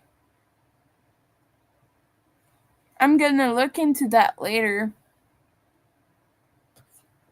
I am really poor, so I cannot help with that, unfortunately. But yeah, look up Charles Levi. Right now, he has a lot of medical bills. He's disabled and he's struggling, so I would encourage you to do that. I cannot help. I keep sharing his links and things, but yeah, Black Panthers are cute as well, but black cougars are really adorable. I've seen cougars around. I've seen a lot of lynx. There are a lot of lynx in my home region. They're the one with the short tails. Really cute. really fluffy kitties, but my dad managed to pet one at some point. And I'm just like, oh my dad, why? He could bite you because he's scared. But yeah, and we got a lot of red foxes. My dad uh, pet a fox one time because he thought it was our cat, but it wasn't. Black bears are chicken shit. Oh, you had me say a word I'm not supposed to say. Yeah, grizzly bear are bigger and more massive. Foxes are so cute in real life. Oh, they're not supposed to exist. I don't know. I saw pictures of that just now, and they look just like you even misspelled it. And they from Google, they look like just a regular cougar, but just black. But a lot of animals have miscolorations in their fur that aren't supposed to be a thing but still are. There are albino crows and ravens, by the way, which is not the norm at all, but when they're born they're shunned from their group because they're like not the right color, and it kind of like makes the whole bunch of them wary about that one individual, and sometimes they have to be rescued because of that, and I think that's really sad. Also, that's just animal instinct, but it's not like we can really do anything about it, but sometimes they have to be rescued because of they don't have the same color. So yeah, there's a bunch of funky things. I did not say the F word. I was gonna say funky, but there's a bunch of funky things with the animal world that we don't necessarily know or understand. Like parrots, they are so bright and colorful, and that's supposed to be kind of a warning. Don't touch me because I am colorful. But people just love parrots because they're colorful and bright, and they want to adopt them because of it, because of that specific reason. People are messed up. We are messed up. But yeah, parrots are really cute. We're just like, oh, look at that colorful bird. Let's adopt it and put it into a cage. We're silly. Spirit bears. Spirit fairs. Grizzly bears that are white. Yeah, I do like polar bears though. Polar bears are cute. Let's Google that. Yeah. Oh yeah, they're kind of brownish, creamish color. They're cute. Oh, adorable. I like bears.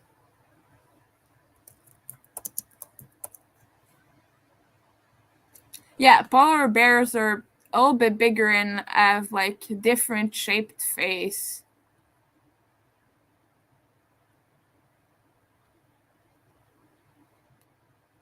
And the fur is different as well. Oh, oh, bears. Oh, they're so cute. Now I'm just looking at bear photos. Let's look at grizzly bears.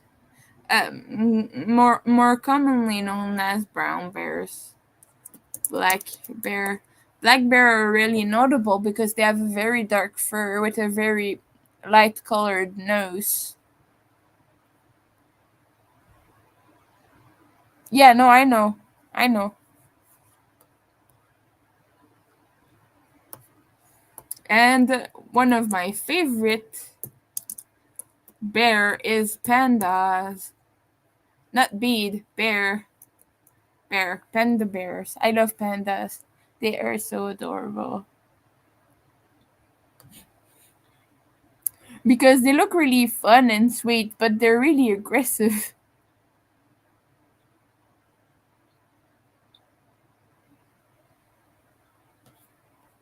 Oh, it's just kind of hugging the tree. Oh, right now I'm just Googling.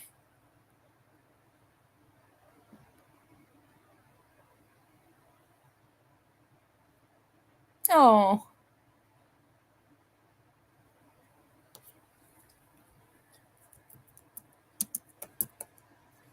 and koalas too. Koalas are very aggressive. You kind of just think they're just eating their eucalyptus and being all cute and nice, but no. If you see a koala, don't go near. I have family members in Australia. I've heard about that. They can attack you.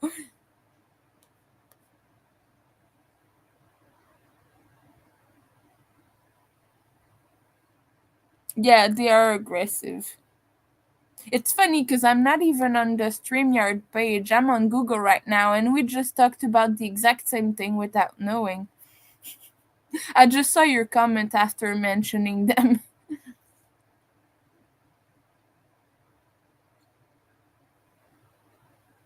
But yeah, my stepmom's brother lives in Australia, and he has told us about koalas and kangaroos. Very aggressive too. They can kick you. They will kick you and really hurt you. They could break your bones. They could kill you. Actually,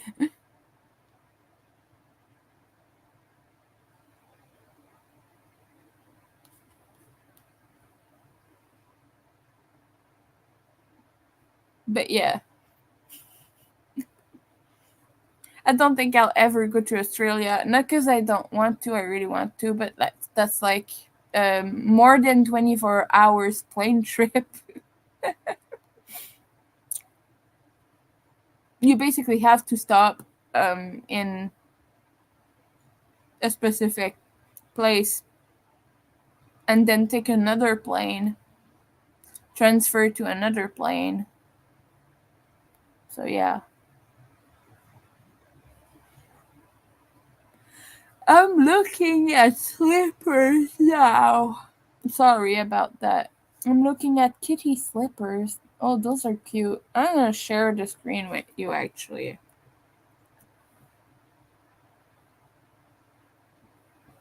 I wanna make those. I wanna make that. Look at the little cat faces. Those are crocheted. Those are all we need. They're really adorable. Look at that. Looks like they would be really annoying and tight around your feet, though. I have large feet, so that would be that would be a struggle for me. Oh no, that's cute. Is that a cowl? Yeah, that's a cowl. I don't like cowls. I like. Oh, that's cute. I like the little ghosty. The cat is cute too. A pillow. Just random things.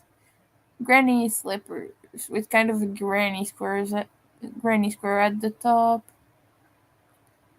But yeah, so I like these. These are really cute. Oh, that's adorable. Oh,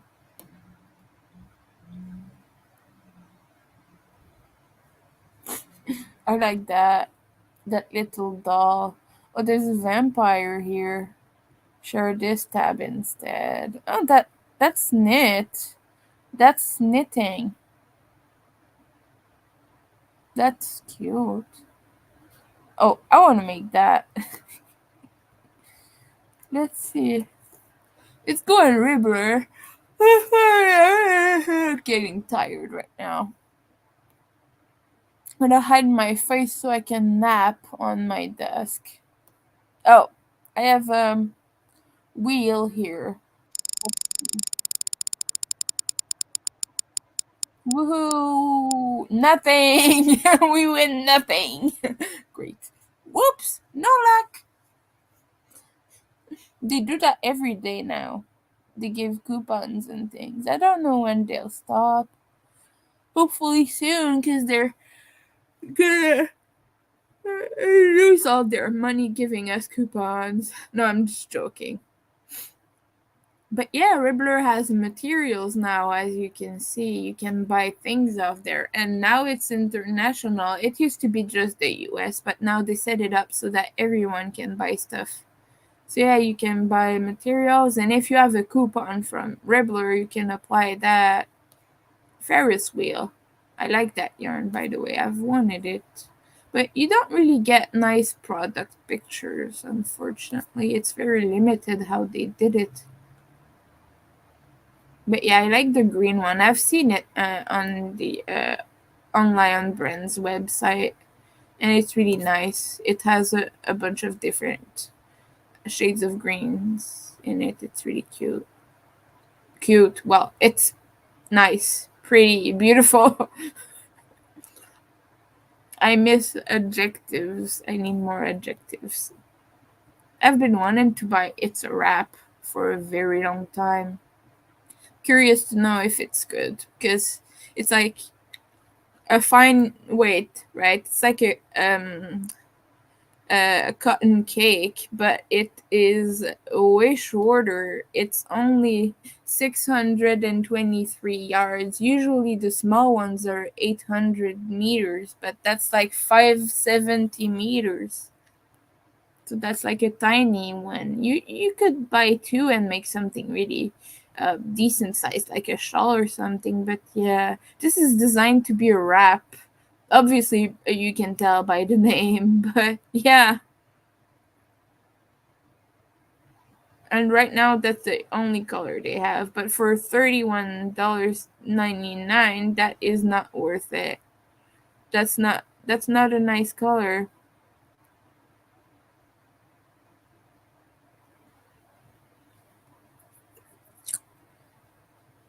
And I know it shows 3 skeins in there, but I think that is the price for just one.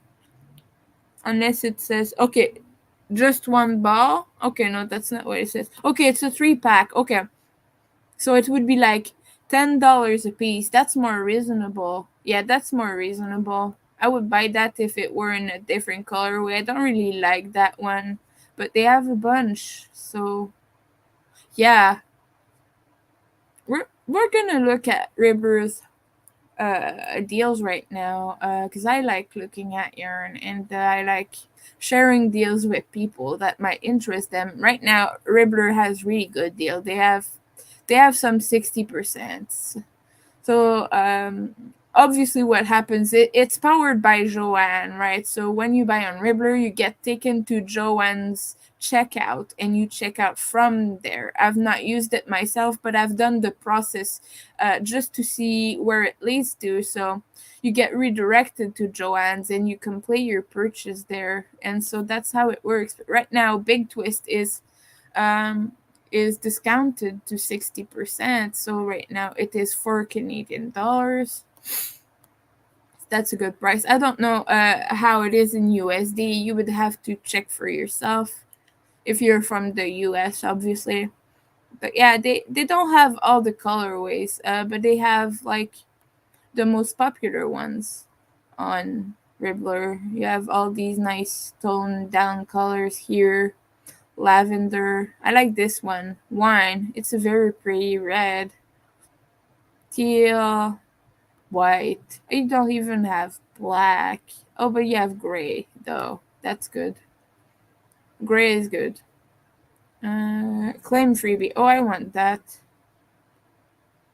Locked. Okay, yeah. Okay, no, I have to buy things to unlock that, so I'm not gonna do it. So yeah, 30% off, 25% on Fentex. I don't use Fentex. I don't like it personally. Landscapes, 30% off. I've used this on a pumpkin. I made a pride pumpkin. And I made it with this one in the video right there. It is called Boardwalk. But yeah, I used it for a pumpkin. I have that. Actually, let me go grab it.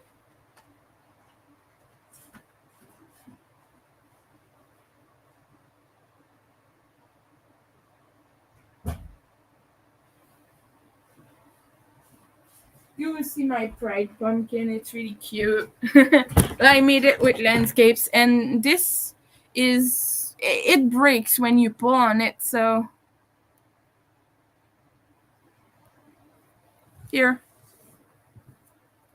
you can see it from that side, and I used the green for the stem just to make sure it showed all the colors, and then because I only have this bit of green here, so I was just like, yeah, the stem will be green, the same color, not using another yarn. And it's stuffed with like scraps, so you can kind of see through it. Some sprinkle of colors. I really like that. So for me, this is my pride pumpkin. I call it my pride pumpkin, if even if it's not really specifically pride colors. For me, it shows that way. It looks that way for me. But they have nice colors. But like I said, if you're gonna make a pumpkin like me, don't make the same mistake. Don't use that yarn. It's really hard to pull because it snaps. It's kind of just fibers put together. Really, I like volcano. It's a nice colorway. But yeah, the only thing I have to say about rubber materials is you cannot see different um, like angles and everything from the photos, and you just have kind of this fuzzy picture, which is a shame, really.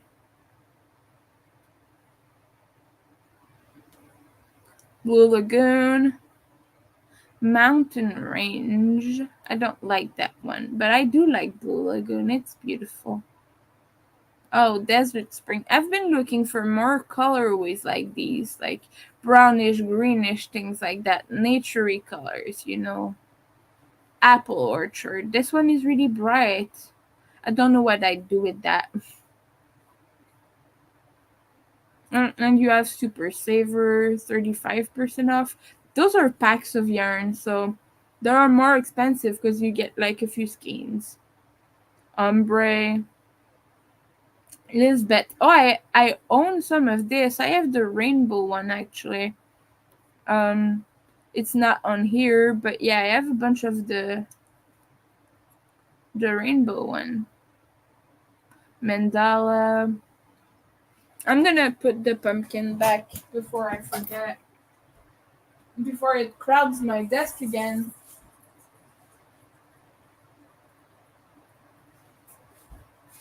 But yeah, Riddler is a good website. I like it.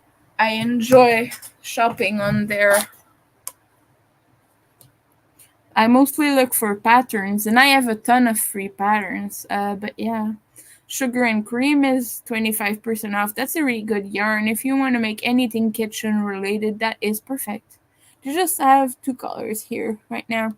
They have black and they have that sort of marled gray, black, white, which they call overcast. Oh, that's blue. That's bright navy. Okay. I thought it was black from the thumbnail, but no, that is blue. I don't like that much. And some darn good yarn, very expensive.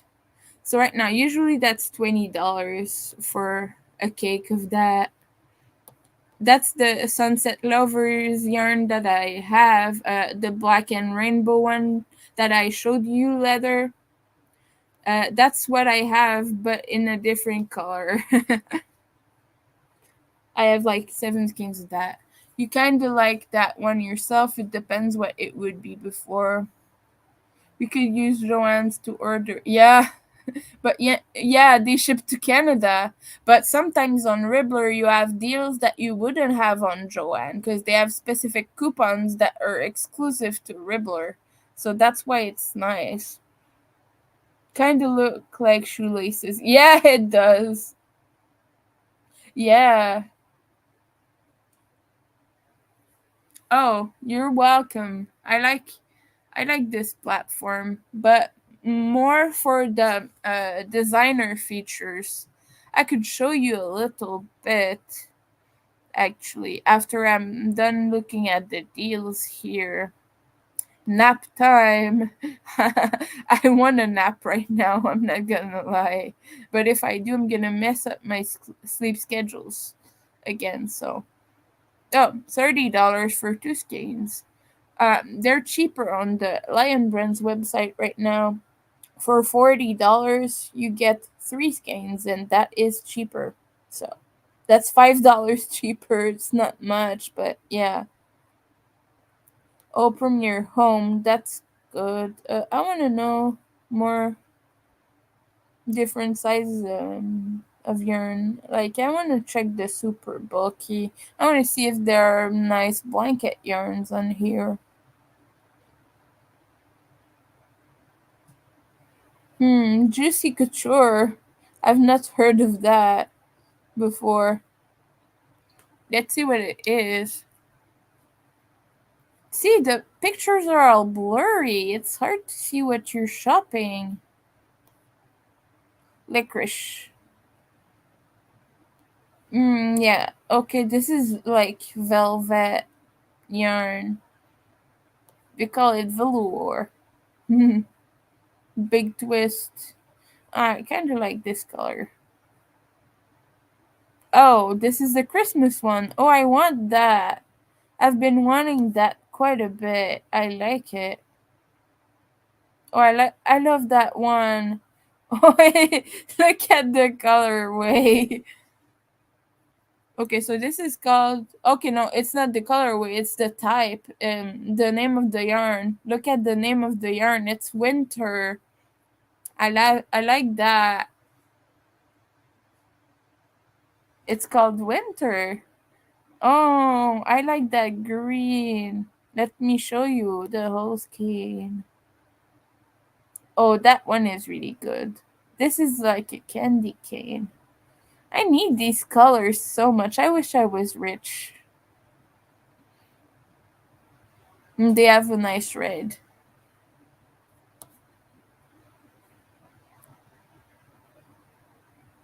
Ken just gave me some mad money. Oh, 3 months allowance. Yes. Remind me after the stream, by the way, because I always forget. I always forget about that.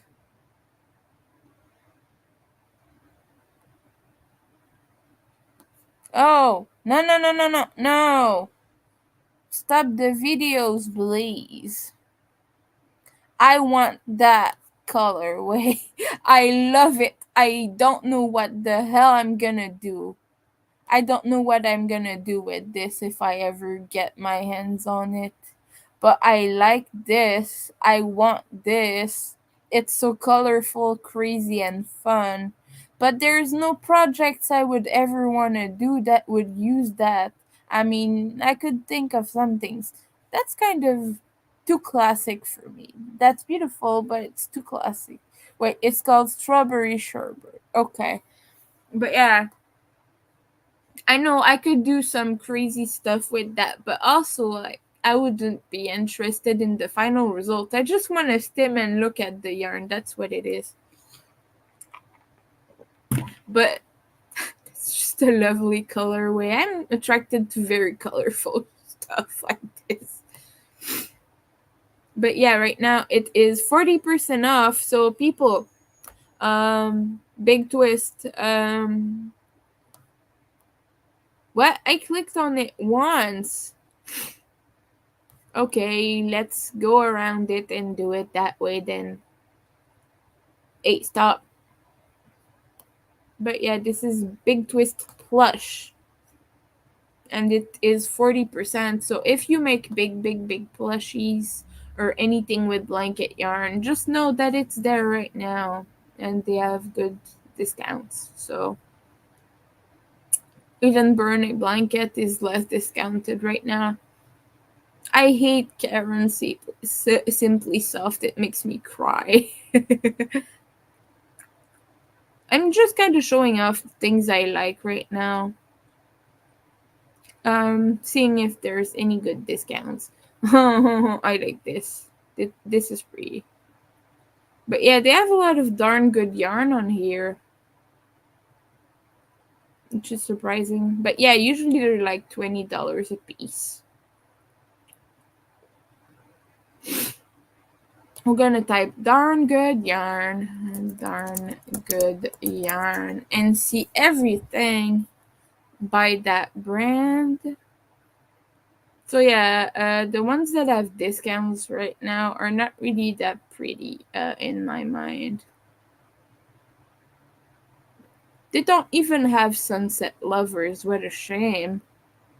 That's okay though, I get. This is 25%. Right now, Lion Brand has two 3 for 2 pricing going on. So buy two get one free.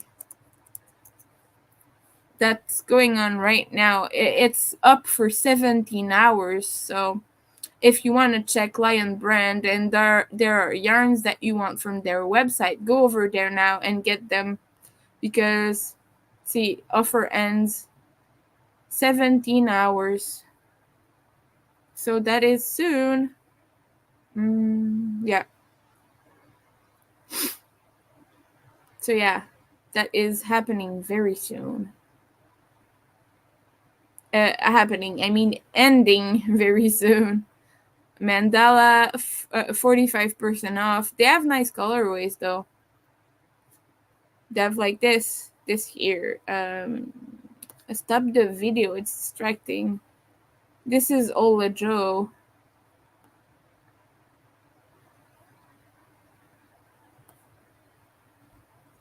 Yeah, this is a nice rainbowy colorway, so I really like that. It's kind of toned down, which makes it really interesting for various projects. Sasquatch, oh, I love the names. Babar, Centaur, oh, Chimera, Giant. Oh, these are all mythological creatures. Gnome. Oh, this is the rainbow colorway, the bright one. That's good. Sasquatch. Satyrs. Satyrs or satyrs. I don't know how to pronounce it in English. I only know the pronunciation of that in French. Spirit. Really nice color too. But yeah, 45% on that. It's a good yarn. I've not tried it. I've heard about it. But yeah. Velvet. If you're into that, I guess. I'm not the biggest fan of Bernat Velvet, or whatever you want to call Bernat. I don't know how people pronounce it in so many different ways. But I'm not the biggest fan of their velvet yarns. They're just kind of, I don't know, the texture is not nice to me. Retro Velvet by Premiere. Oh, that's more promising. I've been liking some of their colors. Oh, they have a nice red one. Oh, ruby. Isn't that nice? Oh, that's pretty too. It's a good red. And they have the classics: purple, teal, green, blue, cobalt blue, even. Emerald. Oh, yeah. All gemstones. Except this. And this is 25% off. If you make plushies, that could be good. Pillows, even, because velvet yarn is excellent for pillows. Really nice for most people. I don't think these are that soft. I like Royal Velvet by Loops and Threads. This is one that I do enjoy. But yeah, I'm difficult when it comes to. Oh, I hate that the videos play automatically. That's so distracting and annoying. This is a yarn that I love that I've shown before. I have a bunch of things to make in this colorway. This is Limeade. I don't know how that's pronounced either. I'm sorry. Mint. I'm making a blanket in that colorway. But yeah, they have nice ice cream colors. Unicorn. Yeah. Lemon meringue. Strawberry. Blueberry. Cookies and cream. This is soft. This is good for baby things. Baby blankets, baby clothing. So yeah. 50% off. I don't know that one. I don't know what that is. We could look. All right. Chunky, made from acrylic, blah blah blah. Soft feel. I don't know. It seems kind of rough to me if I just look at it like this. And like I said, with the pictures kind of blurry, it's hard to tell what you're doing, what you're looking at sometimes. Sunset night. So yeah, Ribbler sometimes has discounts that other websites don't have for the same exact yarn. Hooked spaghetti. Oh, I love that. Those are print yarns. So that's like t-shirt yarns. So you get a pack like that. I don't really use t-shirt yarn. I don't know what I would do with that. And it hurts my hands. But they're 25% off. So if you like that, go ahead. We've been streaming for 4 hours. So I'm just gonna finish this up. And after that, we'll say goodbye very soon. I've used this. I like this. It's a really nice yarn. This is mercerized cotton, by the way, so this is shiny and a very nice sturdy cotton because the mercerization process makes it really makes it durable, more durable, and removes the fuzz and everything. It doesn't have fuzz. It doesn't fuzz. So yeah, a nice few colors, but they don't have their kind of like bright intense colors that I like, such as creamsicle. They don't have that on Ribbler. They do have it on Lion Brand's website though. They have kind of a bright uh, lime green. They have lilac color and the creamsicle color, which they don't show right now. But yeah, all right. Anyway, thank you everyone for joining. Thank you for chatting. Thank you so much for your donations. We're close to the goal right now. I'm still needing $25 to pay that nasty credit bill that I have a few days left to pay, basically.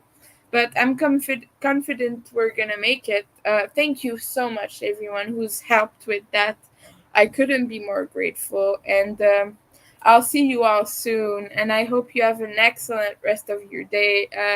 If you if you can, message me after the stream, Leather, to remind me about the listing, because I always forget to send it to you. So, thanks everyone for coming, and I hope, like I said, I hope you have a good rest of your day. That you get restful sleep if you need it, good foods, everything. So thanks. Bye everyone.